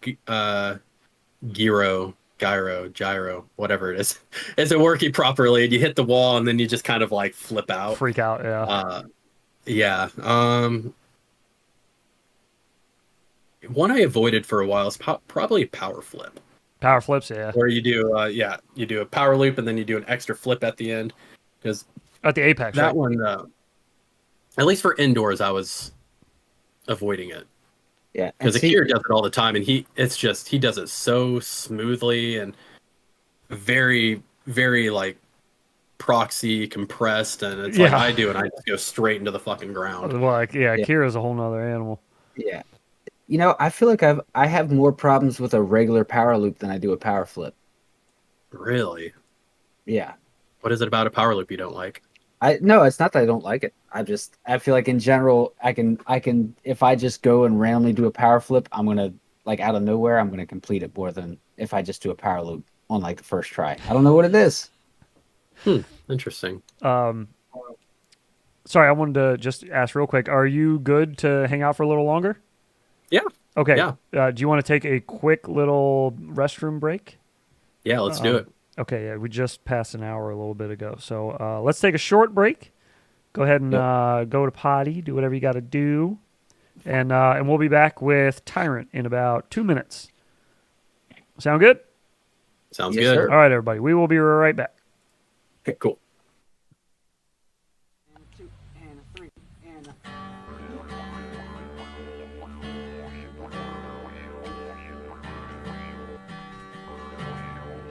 Hey, that sounds awful. What are you guys doing? What's all that stuff? I have a plan. All right, boys, here's the plan. First things first, we need to get a tube, attach it to some stakes, and get it stuck in the ground somehow. Next, we need to cut a little slit in the top of the tube, slide through a wood stake, attach a nail with some string to the wood to pull it away from a safe distance. Load fruit in top, 5-inch prop on bottom. Once you've got all of these things together and assembled, the only thing left is, will it blend or bend?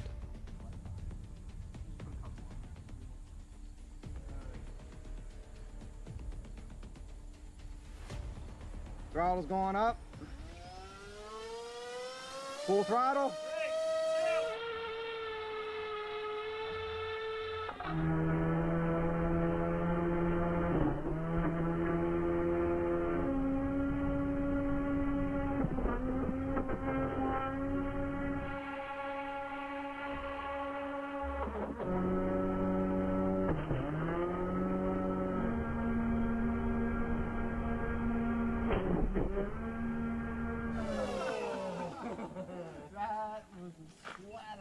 Yeah, that's rough.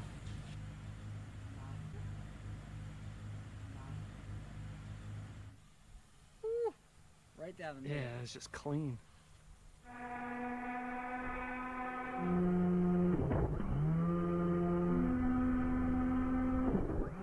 Out here. Oh, look how thin this one is.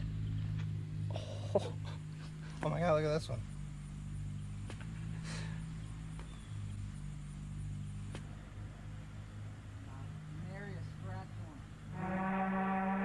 Oh yeah, baby, uh-huh.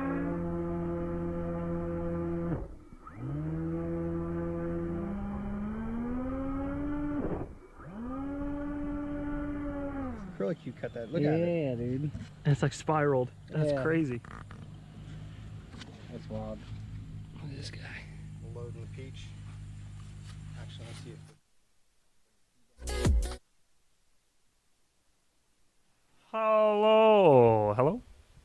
Oh, Hello. hello. Oh, hello. Welcome back.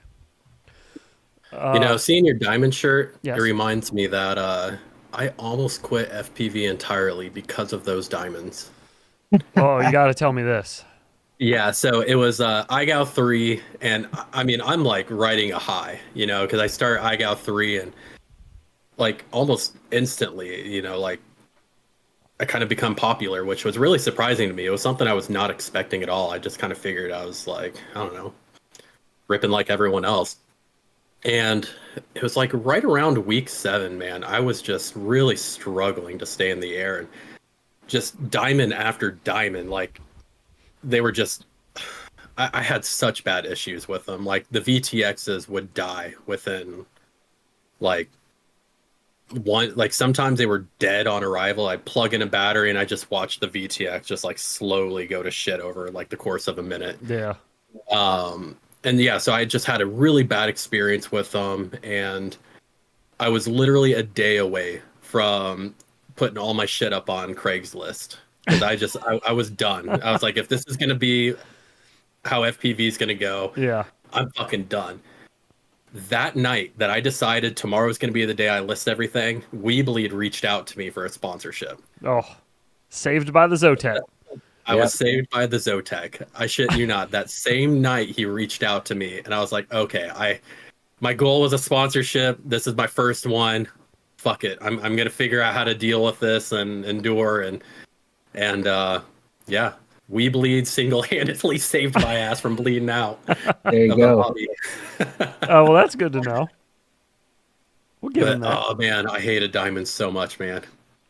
Well, yeah, I feel you. It was a love-hate relationship for me because it was like kind of the brain of the whole build for me. For like my ideal build, I needed the diamond pretty much. It was hard to find anything close to it. But yeah, the QC on those things sucked. It was really bad.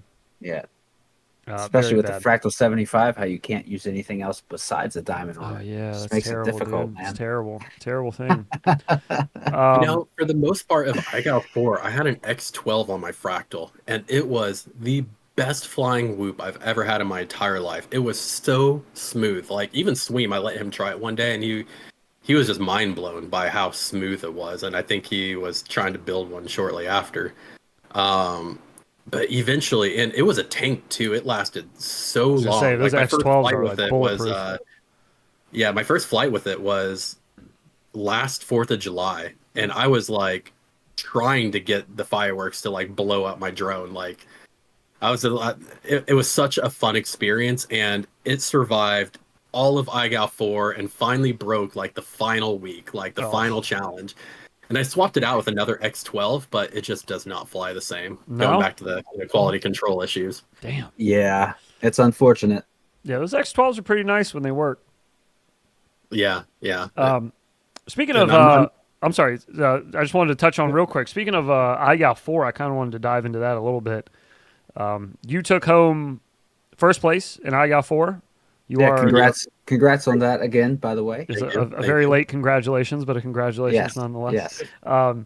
Can you walk us through not so much the starting of IGOW 4, because I feel like that started probably how most IGOWs would start, but more so those last couple months where shit really got challenging. Can you walk me through? Can you try to like put us in your mental space then? Like for anybody getting into IGOW, maybe in IGOW 5 next year, if they're like, they need some advice from a former champion of IGOW. What would be like your good advice for those last couple months? If you're in it to win it, you just got to power through it, man. Yeah. It's a little bit of a time commitment. I think IGOW 3 I think was like 52, 53 weeks or something I like got that. 3 The went a format for long I got 3 time. was ridiculous. Yeah, that was Yeah. ridiculous. Yeah, it's crazy. Yeah, I talked with Dan on multiple occasions after that. I was like, IGOW 4 cannot be that long. I cannot survive that. I again. think I think everybody talked to Dan at some point and was like, "Look, dude, something's got to give." Like I really appreciate the difficulty curve of IGOW. I think it was very smooth, and but it was just not being able to miss a week Yeah. from like week 0, because Yeah. like someone like Akira coming in, like he could skip like the first 30 weeks and still be good to go. So it's like, Right. but he's required to do every single week without missing one. And so for the people who are in it to win it, it was just mentally exhausting. I knew several like really good pilots who they wanted to keep going, but they were burnt out. Yeah. Yeah. And a lot of people are burnt out. So Yeah, I was burnout just- is probably the biggest challenge you're gonna endure during Yep. a long IGOW season. He is talking about making it shorter for season 5, which was delayed until next year. But I don't have any details on it. But I think he if posted could knock out- publicly something around possibly an April start. Yeah, he loves the 420 starts. I know nothing's in stone, but I think that all puns Well, intended. he's but trying to be stoned. yeah, but I think yeah, he had mentioned publicly at least, so we could say that much. But so, are you going to participate in IGOW 5? I think I will. Compete or judge or both? It depends on how mentally available I am at the time. Yeah, I was going to say, are you going I'm to still try to definitely keep your own stuff going? That I'm still trying to work out the Okay. details. It's hard to plan things with Dan because he doesn't like to plan. So I'm doing my best to work with him so there's not too much overlap, I or see. I can overlap in a way that, where like maybe hypothetically speaking, my pro whooper competition, finishes during the IGOW preseason, Yeah. Yeah. where, those are the weeks people can skip, and the top pilots aren't going to need to do these, The flips intro and roll things, weeks. right? So, Yeah. so it's hard to plan with him, but if I can plan with him, my goal is not to compete against him. It's to work with him, Okay. so that both of our projects can succeed. Absolutely. But yeah, I don't know. I'm playing it by ear at this point in time, just because it's Yeah. hard to plan out. But I definitely do have other plans in future, not just like for boot camps and competitions, but I have other types of ways to play Yeah. with a drone. Okay. Yeah. One of the ideas, nothing's really set in stone, but kind of going on the whole pro skater theme is so originally with my competition we were going to have a map of the week, but that didn't really work out well being in the winter because no one wants to go fly out. So I think I want to try to create like a game that's very similar to how Tony Hawk is actually played, like career mode, Oh, okay. where you only have a couple of levels unlocked, and that would be like a park and like maybe downtown, hypothetically speaking, and then Like have a like a bunch of parking garage or objectives. something like that. Yeah. Yeah, and have a bunch of objectives that are based on that location. I see. And then I won't That's dive cool. into too many details, but That's a cool idea. I'm coming up with a way to collect cash like you can in the game, and you can use that cash for prizes or to upgrade your player stats, so maybe make like certain tricks worth more points during a run or something like that. Okay. And then like once you complete like so many objectives or get like a total score, then you can unlock the next level to progress to. So it's going to be more like kind of a single player game with just a little bit of like, there'll be like a public leaderboard for those who want to, try to get the best map score. But Oh, that's cool. overall, Yeah. it's like you don't have to participate with that leaderboard. You can just kind of progress kind of like it's a video game, but with whoops. I see. So- Okay. So That's there's like an super option cool. for like kind of like a multiplayer and sort of like a single player vibe. Like you can do Yeah, the so- main leaderboard thing and then oh, that's cool. That's a good idea. You should So but hash I that have out. like 3 or 4 other ideas as well of just like different ways to play different types of games, not just like even pro whooper related, but I don't know. My goal is to just I don't know. The community gave to me a lot when I first started. I've had a lot of people spend time helping me out, troubleshooting and teaching me different things or different ways to do things. And the community really helped me out. So I don't know, creating these games and bringing the community together is kind of my ultimate goal. I just kind of want to give back to the community, and I don't know, bringing people together, at least in this hobby, is what I excel at. So that's good. I don't know, That's yeah, something. the only way I can. It's something that we need. I feel like whoops, especially, tend to be like solo pilots more than 5-inch. 5-inch pilots seem like they meet up a lot at spots, which makes sense. It's better to have like a spotter and things, or while you're under the goggles, somebody can keep an eye for soft targets and this, that, and the other. But like with whoops, like we were talking about earlier, you can just fly them in your front yard or in your basement or in your garage. And so a lot of times I feel like it's more of a solo activity. So I think you trying to do these community outreach sort of things where you're drawing people in to do something together is really neat. I feel like it's something needed. It's like a gap that we have in the micro community that definitely needs to be bridged. Sounds like you're And it doing just that. makes everything so much more enjoyable when you have other people. It does, yeah. who are It really doing does. the same thing as It you. really does. And honestly, it can add a level of like competition that is not scary for a lot of people. You know what I mean? Like it's more of a friendly competition where you're like, oh, my friend can do this, and so if I watch him and ask him some questions, maybe I can do that. So yeah, I think it's a really good idea, though. I think you hash that out some more. I want to see that come to fruition. I appreciate And it. by all means, Oh, let next us know time if we this can year. help with anything, please. For sure. We're limited on time, much like you, but anything I can do to help, if I got the time, I will gladly do it. Hey, you just helping out with being a mentor of the week for one of the boot camp weeks is a huge help for me. Hey, no worries, man.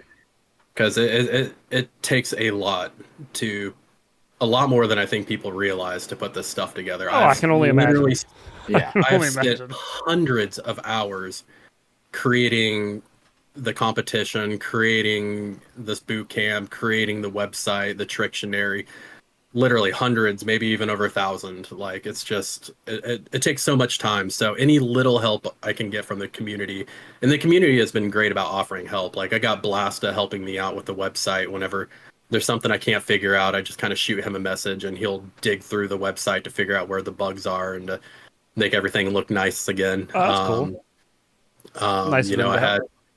Jawl FPV and Sammy helping me with create these highly complex calculators for TPW to make everything really work smoothly. And so it's like and Ogre FPVs, with all the logos and stuff like that. So it's like, yeah, a lot of these people are really helping out, and Good. Getting like you and all the other mentors helping me out with these weekly videos is just a godsend for me, because I'm stressed out of my mind just trying to get everything ready for the beginning of boot camp. So I can't even imagine. So having to worry about not only meeting the deadline, but then immediately having to create all of these like extensive videos, week after week. I'm just trying not to get burned out. Yeah, well, you seem to be pretty resilient with not getting burned out on challenging things. If IGOW tells us anything about you and your ability to hammer through these things, do you know roughly what the roster is looking like for the boot camp? Let me take a look really quick. I have it right here. Yeah, like a ballpark on participants. Also, real quick, speaking of roster and stuff, just your list of mentors that you put together for this. You got some heavy hitters. Yes, for sure.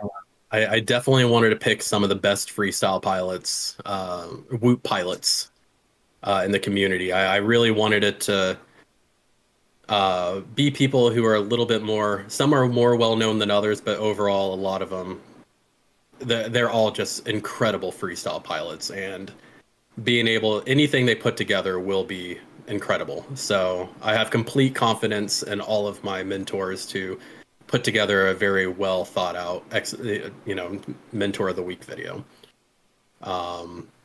Silently puts a lot of pressure on me, so I make sure to not screw that up. Yeah. Oh, you're good. No, also just the circling back to the whole mentor thing, the format of having the mentor of the week and all, it's just such a good training tool because of just how people learn different ways. So having a different person able to teach them week to week and work with them week to week is, I think it's going to help a lot of people. Yeah, most definitely. Yeah. no, I'd agree. If we want to talk about the registration, as you were asking, Heads, Yes. as of now, I have 322 registrations. Woo! Wow. It's a it's lot of not folks. IGOW numbers, but you know, I'm Hey, starting that's from early scratch. IGOW numbers. That's Have early you seen IGOW. the- You yeah, gotta the start first season somewhere. of IGOW had like less than members. Like, Yeah, it had like I think 80, Dan 80 told something, us. I think Dan said. It was really small. But yeah, you got to start somewhere, man. Fuck, 300 is a lot of people. That's a lot of pilots. It's actually a little more than I was expecting. So I'm really my guess was somewhere between 200 and 400. Oh, okay. So we're getting to the Well- higher end of my prediction. And the one thing that the first few seasons of IGOW did not have is your amount of support and prize pool that you have for this. True. Yeah, Yeah. that's true. Fortunately, I've made enough of a name for myself where I can easily fund a lot of my endeavors. So that really helps. I have and you know, having all my sponsors too is really a great doorway for me to get all of this funding too. I see So your- you know, I have a lot of connections, and you know, speaking of which, you know, one of the sponsors is here, Nick Burns. Hey, Mr. Burns Thanks in for chat. stopping by, Nick. Hey there. Nick was like, I think he was my second sponsor, and without hesitation, he's like, "Yeah, let's do it. No questions asked. Like, I'm in it." So really appreciate it, Nick. You are amazing, and the video he did for the boot camp the other day, phenomenal. He hit all the points really hard. Really appreciate it, Nick. You have been wonderful to work with. I watched it. It was good. Yep. Yep. Yeah, Nick is a very pivotal part of the community, I think. He's helps spread the word on a lot of these smaller things that we're trying to get going and really signal boost the crap out of them. It's nice.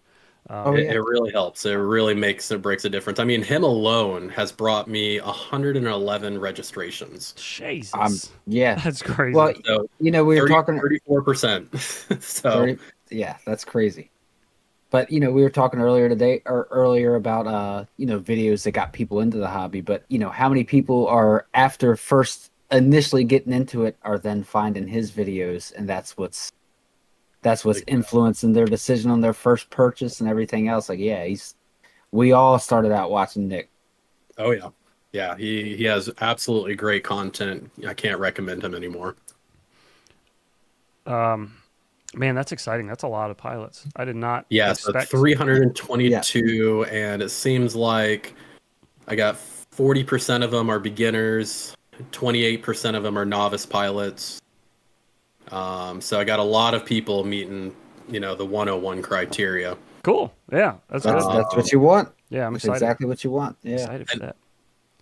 I got about 40% who want to learn how to do new tricks, 27% who want to refine their tricks, and 28% who just want to be a part of the community, which is really nice to see. That was probably my favorite statistic of all this, is how many people are just doing this just to be a part of the community. Yeah. Because as you guys were saying earlier, it's like we're a niche side of of the hobby, so it's like a lot of people are flying by themselves, but this is a way to still fly by yourself, but you're still with a group of people. Right. It feels more like you're participating in a group.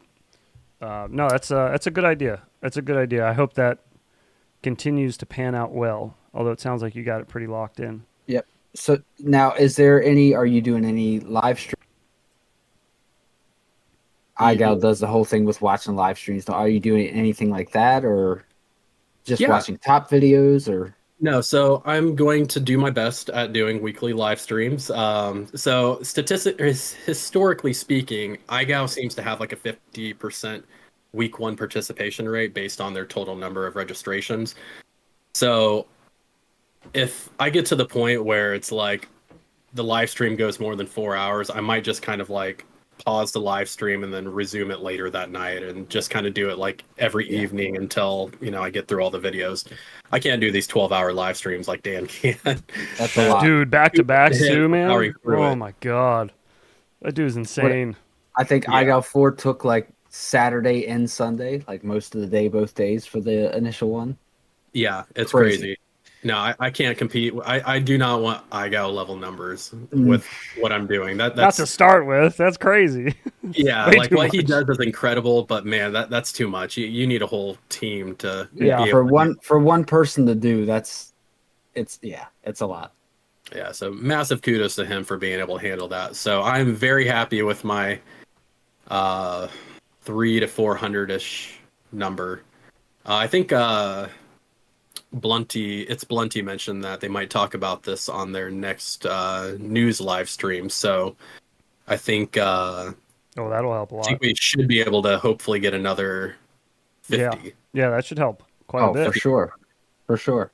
Quite a But bit. yeah, and another thing too, and I don't know how much of an emphasis I placed on my boot camp, but it's open to all drone types. So, with that being said, my it looks like about 32% of registrations are interested in flying 5 inches. 28% are flying toothpicks. So, and then for whoops overall, 76% of participants plan on flying a whoop. So there's a lot of interest in not just whoops, but the bigger stuff as well. Yeah, it's good. That's good. I mean, it's always nice to see people interested in whoops, obviously, because we're so small as it is. Exactly. In both ways, I guess. Small craft, small community. I put up a poll for chat. I'm not sure if it's working right, but if you wanted to drop any questions you guys may have, I think I can store them here, perhaps. That might work. Might not. But if you look, it should have a Q&A thing there for you guys if you wanted to fill those out, and we'll let that marinate for a moment. Yeah, ask me questions. So outside of FPV, are there any other things that you like, hobby stuff that you still do, or is FPV pretty much it's like work, family, FPV? I really want, when I find time, I really want to get a resin printer.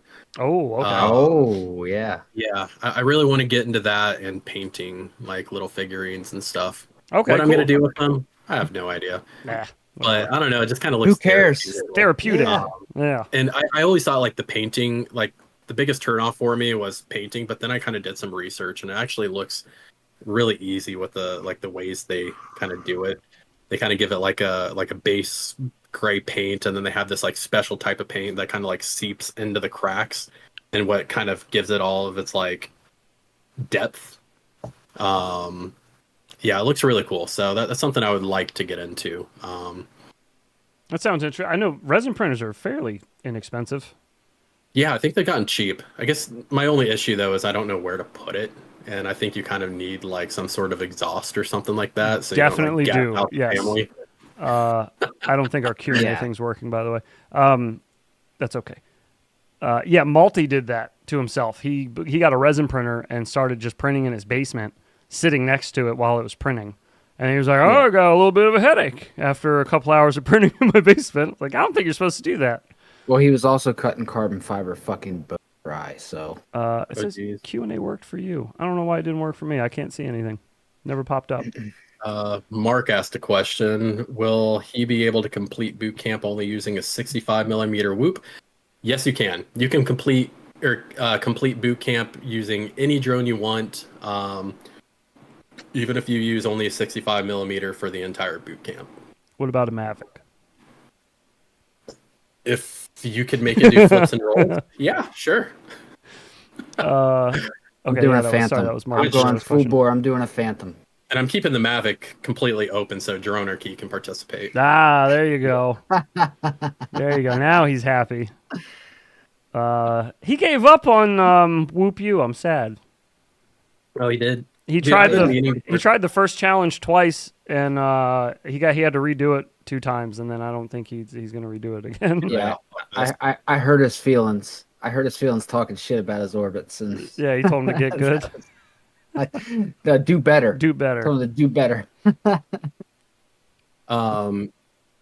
Yeah, Whoop U and then like bot grinders challenges. Those are like 2 of the things that have been on my to-do list for a while. Bro, Again, same. it's just time. Whenever you're I have ready. no time to. We got like- Pogs here, baby. Got Pogs ready for the winter. Those pogs look pretty cool. They're pretty nifty. know where I'm my keeping Pogs one are for at. myself at least. Yeah, I got Oh, one yeah. around here somewhere. Sky King, we did answer, or he did answer how he got his name. It kind of just started from a gamer tag, like how most of us. From Yu-Gi-Oh. From Well, Yu-Gi-Oh the card. name, yes, Yeah. the name Tyrantt Dragon from Yu-Gi-Oh. He needed a Xbox name, went with Tyrantt with 2 T's because Tyrantt was taken. Got it? Okay, sorry. Just catching up with chat. Is there an explanation video of boot camp? That's a great question from Dingles there. That is on my to-do list for this weekend. Like, is there a challenge every week? What can we expect? He did touch on that a little bit, Dingles. There is going to be the weekly videos. You said releasing on Thursdays, right?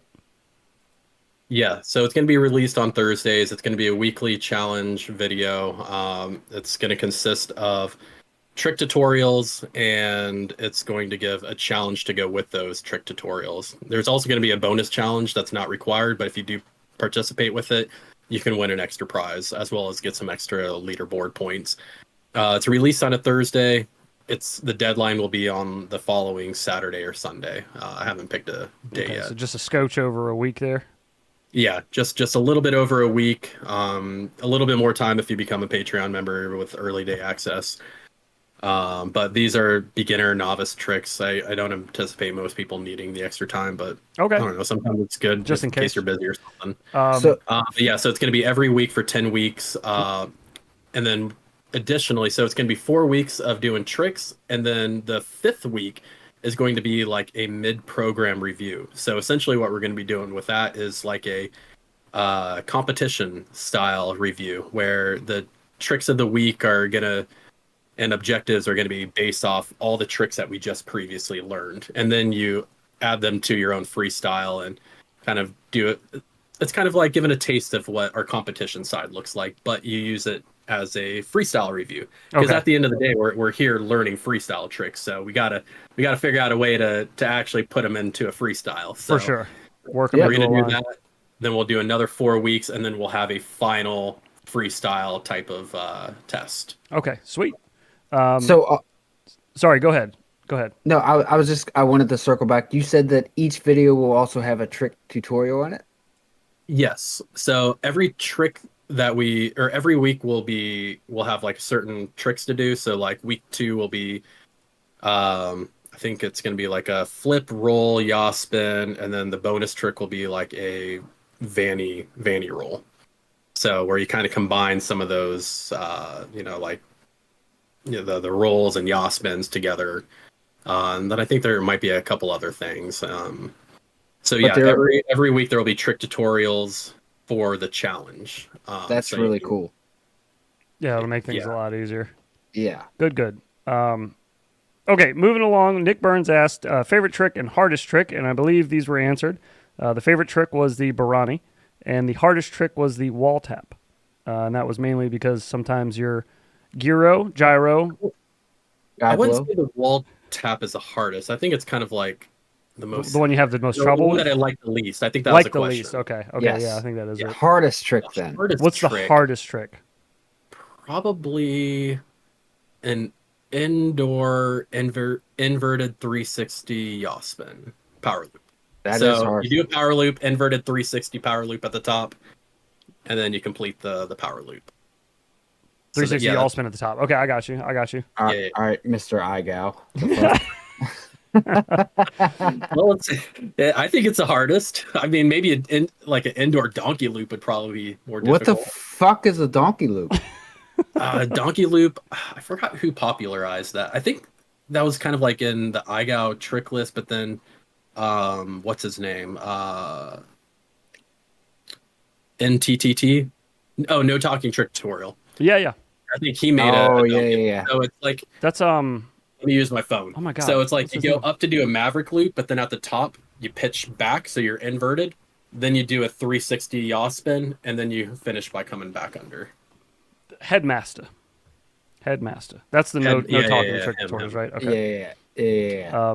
I believe you answered this one as well. What drones are you using for boot camp? And I think you said just anything, basically, right? If it flies.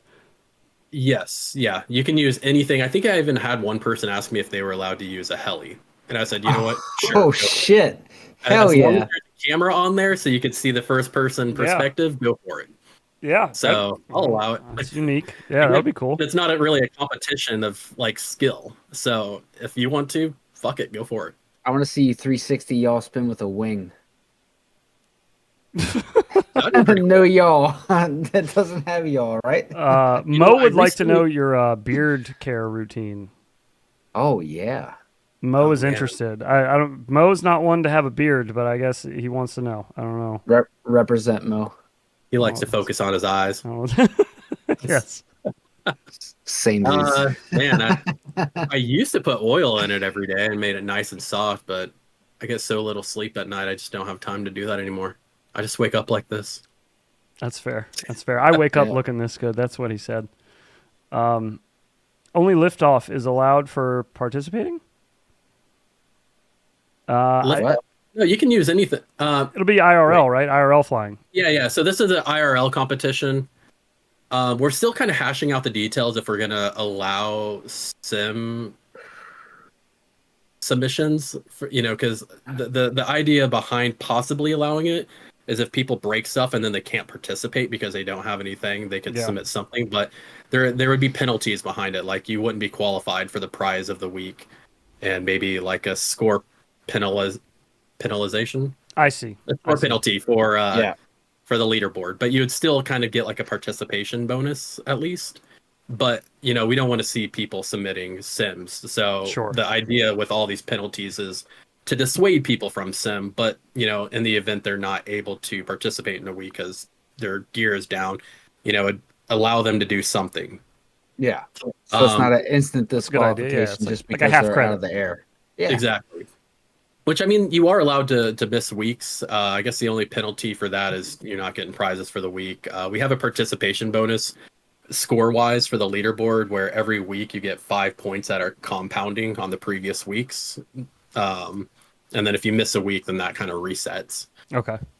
So the idea is to kind of help for those who want to kind of get that top leaderboard score. Obviously you don't want to miss any weeks or something. Understand. Someone asked for me specifically about whoops for pro whooper or for the boot camp. I will probably mostly be using 65s, probably using some 75s with this new air brushless flight controller by Beta.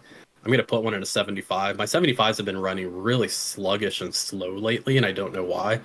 So I'm hoping this new flight controller might give it the life that it needs.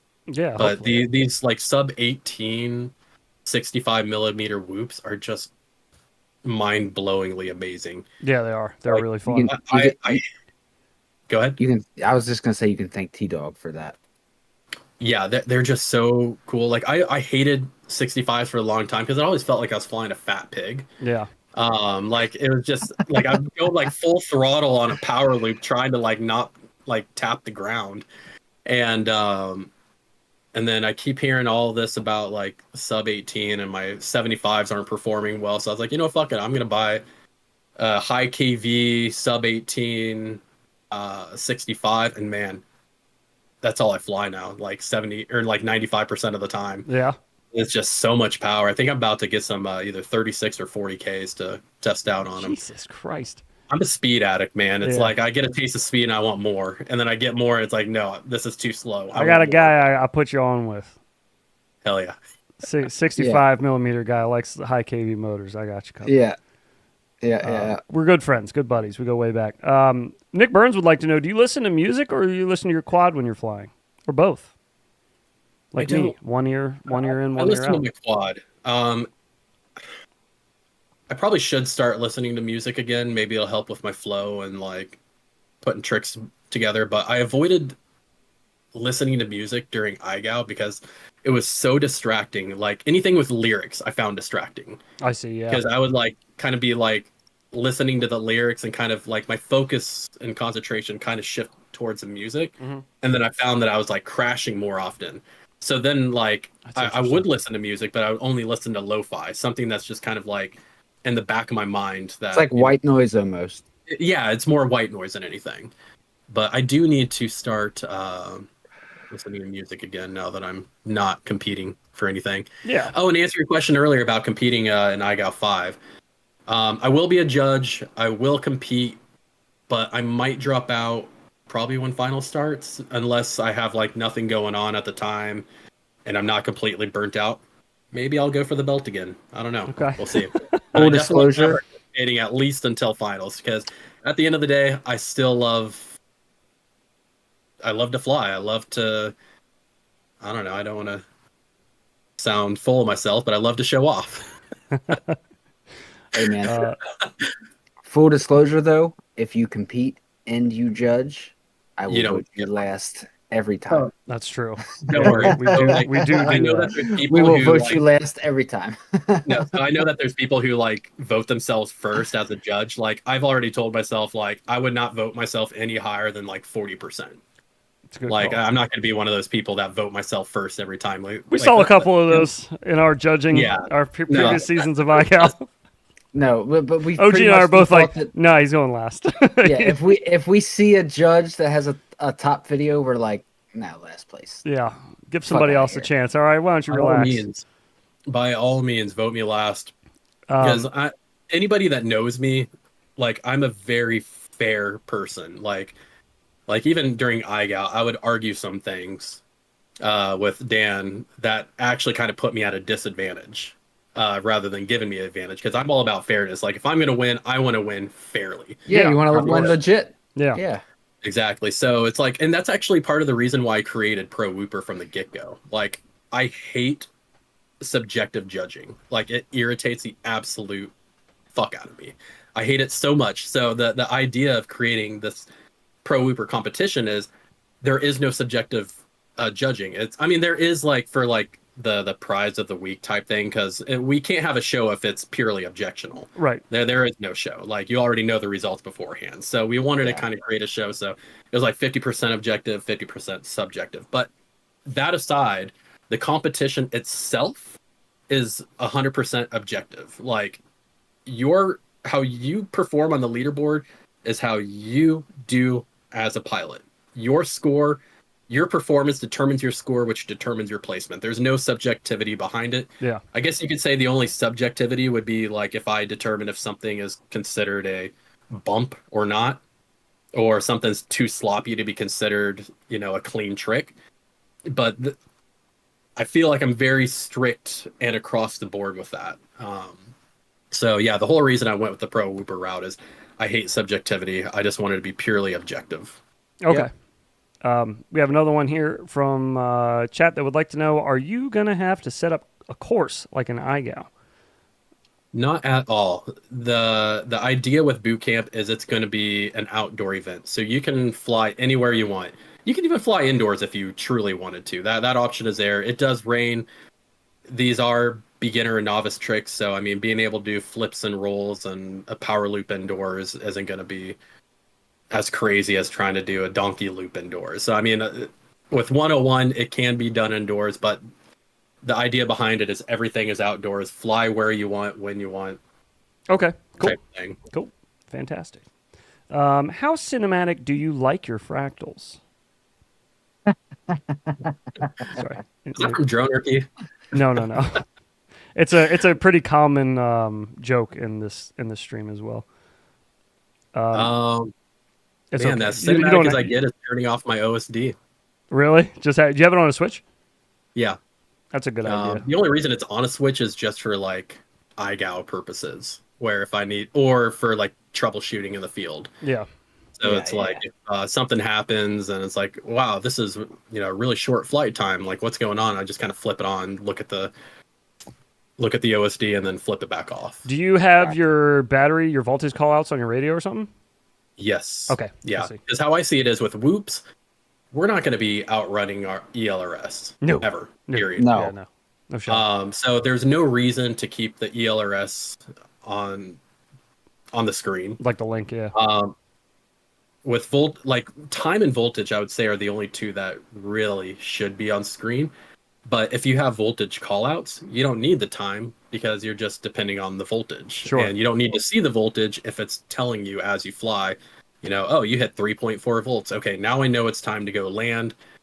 It's been close to 2 minutes of flight time. So see, that's crazy to me that you had said you prefer lo-fi music because there's no lyrics, but your radio is just saying like 3.4 like while you're flying. It's annoying. And if Sweem's in here, I'm sure he can confirm that it's very annoying to listen to when he flies with me. But I was gonna say I could see that being almost more distracting because you're like, Yeah. that's actually pivotal to your flying experience is the voltage. But Whereas see, the like, music, lyrics, that's just kind of a throwaway thing. Yeah, just white noise. Yeah. yeah. So with like lyrics, like I'm singing them in my head, like I'm thinking about the lyrics. I see. And Yeah. that's the Thinking of the distracting part. story But in the song. 3.4, like I can like shut that off. Like I I can got you. um Sweem can't, like but it sounds like you. Yeah. exactly. Yeah. Yeah, it could definitely be annoying at times, but the whole a big reason I got into this hobby in the first place was I wanted to make really cool videos and I wanted to show off, and having all these OSD elements kind of makes the video ugly. So It does, takes yeah. away from it. Yeah, Yeah, it does. it definitely takes So away. that's It's gonna why ruin I the have everything on a immersion. exactly. So I have everything on a Switch in case I need it, but I want my videos to be as clean as possible. Gotcha. Okay. Nick would like to know who all is helping Tyrantt in the boot camp. That's probably a big list, huh? It's about 8 people. Okay. That's let me, not as bad as I pull thought it was up going to be. I'm just gonna. Yeah, if So you I want don't to give a forget shout out, anybody. go for it. Yes, definitely. Pulling it up on my website so I don't accidentally forget someone. Oh my god, if it'll work. Oops. Stupid pop-up banner on my website. Okay. I'm going based on memory. So we are going to start off with so the way I listed them on the website for I call it the Meet Your Mentors. It kind of goes by week. So Blast is going to be up first with week 2. He's doing the flips and rolls week, and God damn it, I would like to see the list of everybody's names. Okay, yeah. So Blasta, he's been doing a lot of 5-inch racing recently, and he's also really been helping me out with the website, and overall he's just a really good freestyle pilot. I think he was like in the top 8 or so, or top 16 with IGOW 4, so he's a really good freestyle pilot. He races a lot. He's been going to some of these IO events. Mm-hmm. So then we got Mo up next, and everybody knows Mo. Yep. If you don't, you're missing out. You are. Yeah. Those Yeah, dreamy incredible pilot. He's kind of helped me brainstorm every now and then. He's definitely not afraid to let me know if I have a shit idea or if it's not going to work out how I think, which is great. Yeah. Yeah. I Mo's a would straight rather have shooter. someone tell me something sucks than to let me, fail on my own. Right. Then we got Shawnee D. He's kind of well known for some of the tricks that he's come up with. Very creative. Yeah. Yeah, he's a very creative pilot, and his challenges are also creative, but I fucking hate them. Shawnee, if you're in here, I still hate your challenges, man. Oh, dude, it's terrible. I love Shawnee's challenges. I think they're fun.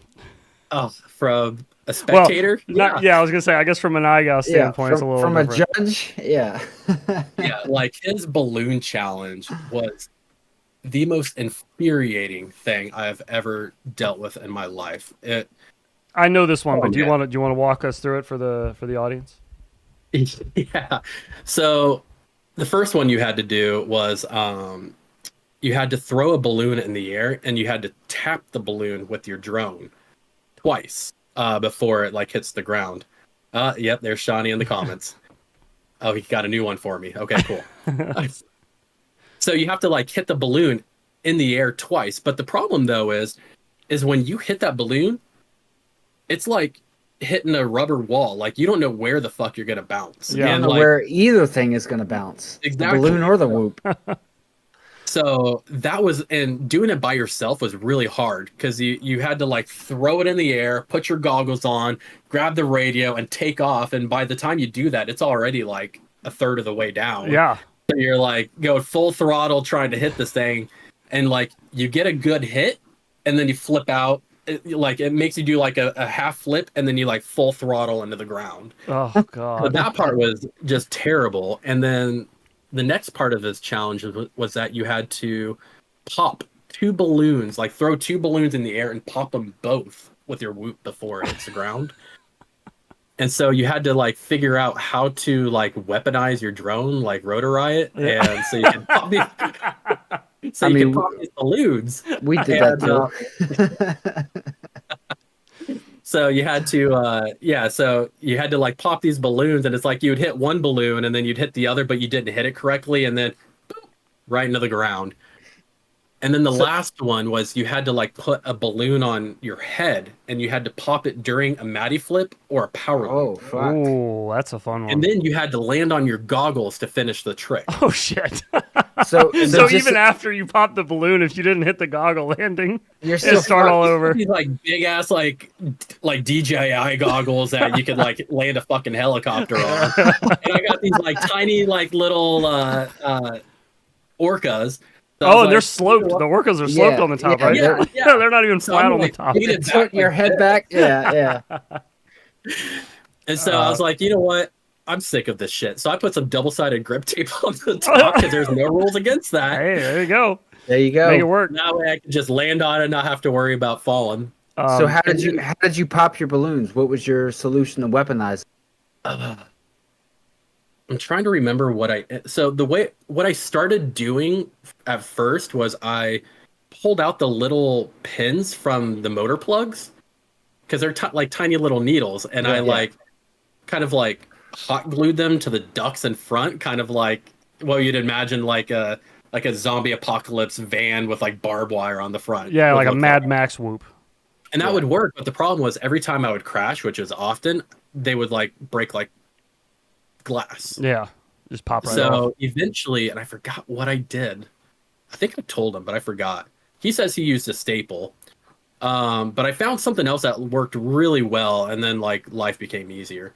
Yeah. But that wasn't even those weren't even the hardest challenges. The hardest challenge he came up with is you had to do a flip, bounce off a balloon, do another flip, bounce off a balloon, pop the third one, and then you had to land on a round balloon. It couldn't be like one of those like flat ones that you like the happy birthday ones. Yeah. It had to be a round balloon. Oh my god. I got That was so one. infuriating, and I think I didn't even pass that one. I think I think I fucked up some rule along the way. Yeah. So he It was- basically just said, fuck the rest of everybody competing. Exactly. Yeah. He's always creative with them, though. That's what I appreciate about it. Is there's always some outside element that makes no sense. Like the balloons, it's like something you wouldn't really normally think of for IGOW to add a balloon into a trick, but for some reason it's there. But it's Yeah. doable. With Shawnee D, It's which is doable. That's why I like And- them.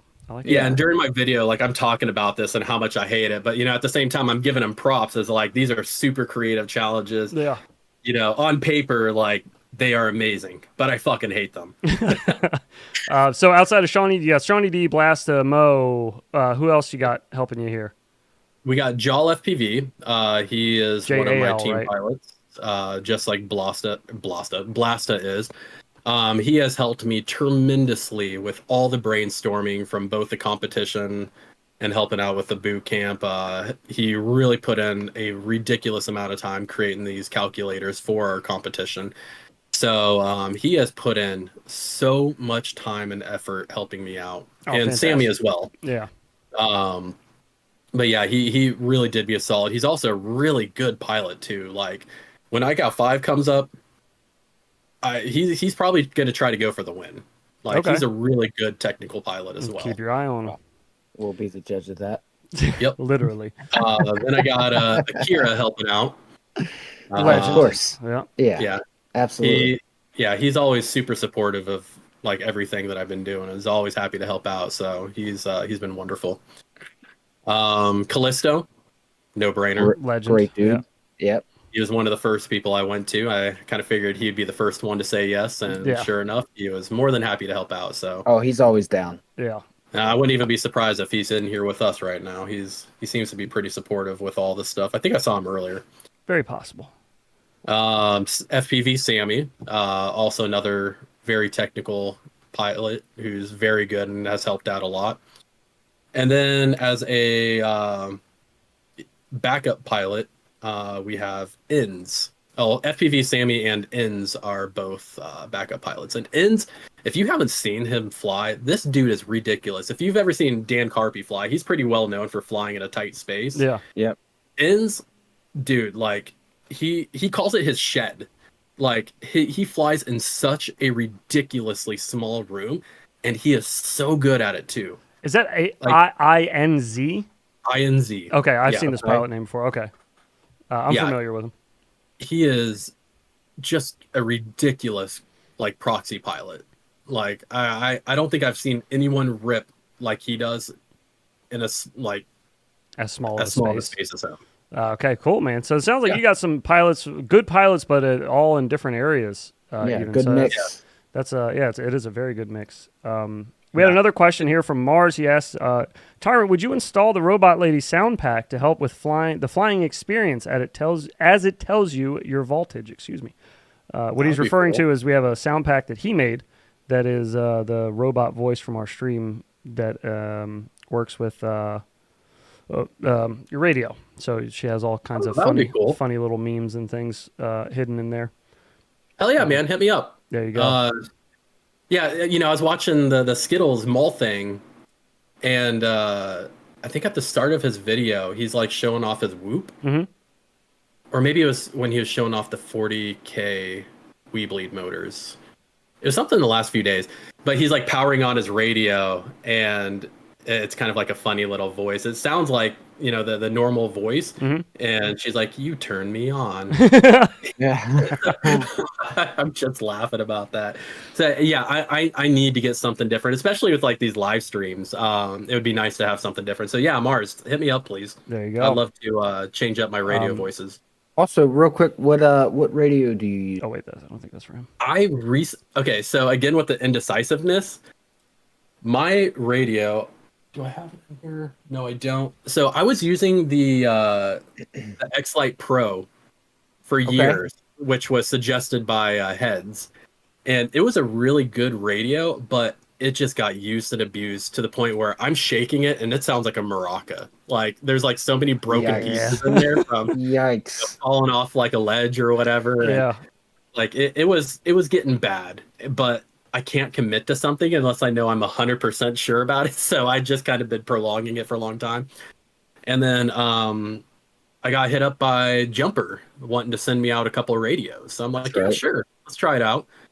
And they sent me a T20 V2, which is their T20 but has those like RCD gimbals, or I forgot what they're called.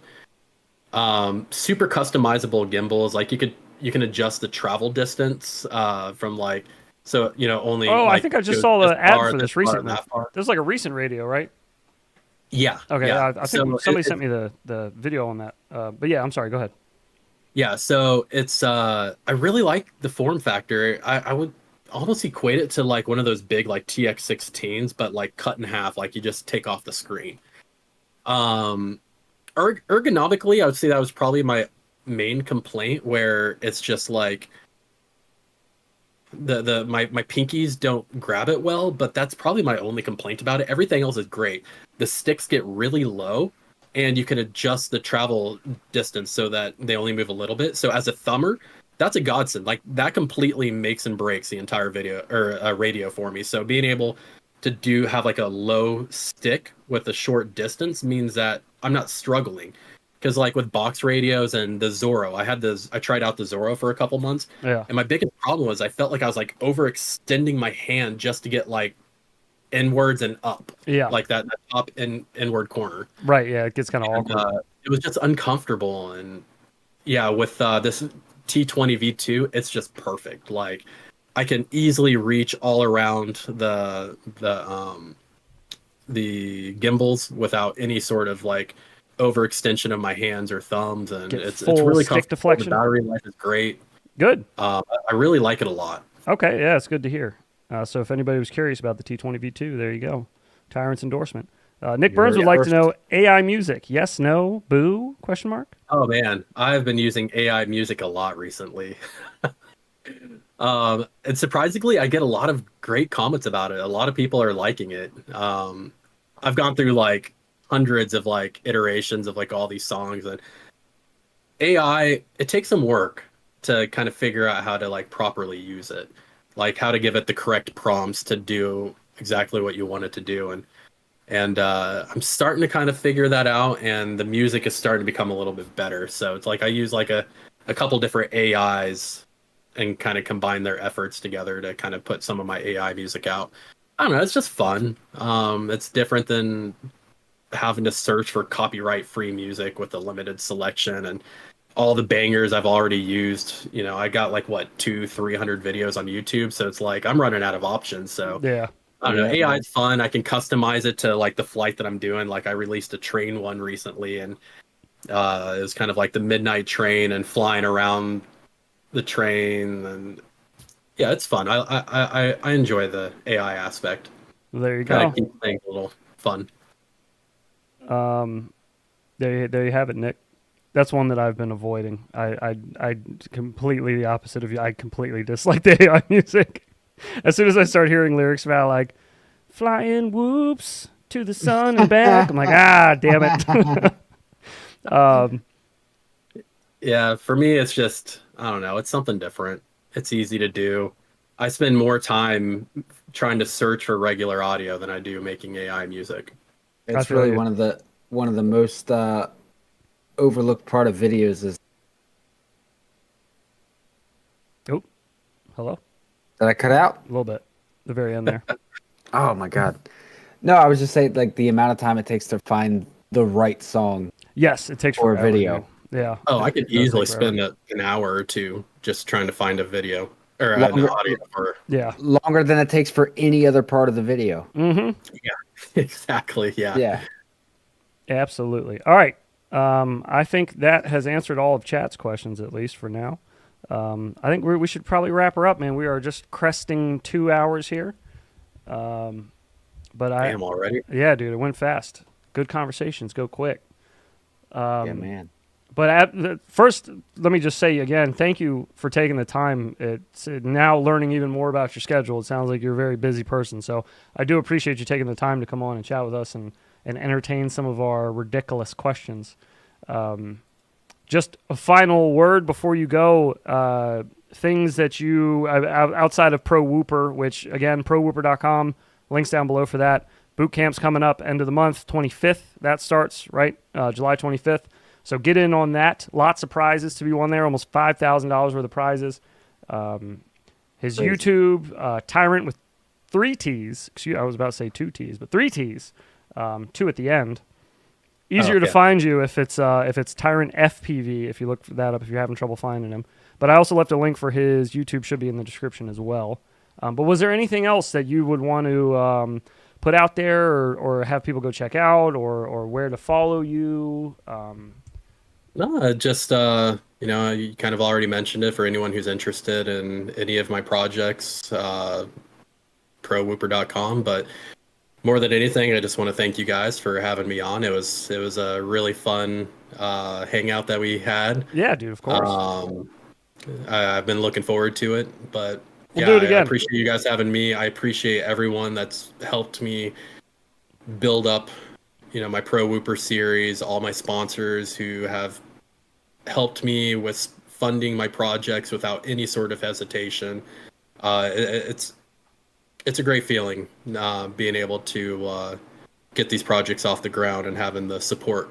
Yeah, I was gonna make say it it's happen. nice when you have a good idea and you got a whole community behind you to support the idea. It's really cool. It's really cool. So I really appreciate all the help.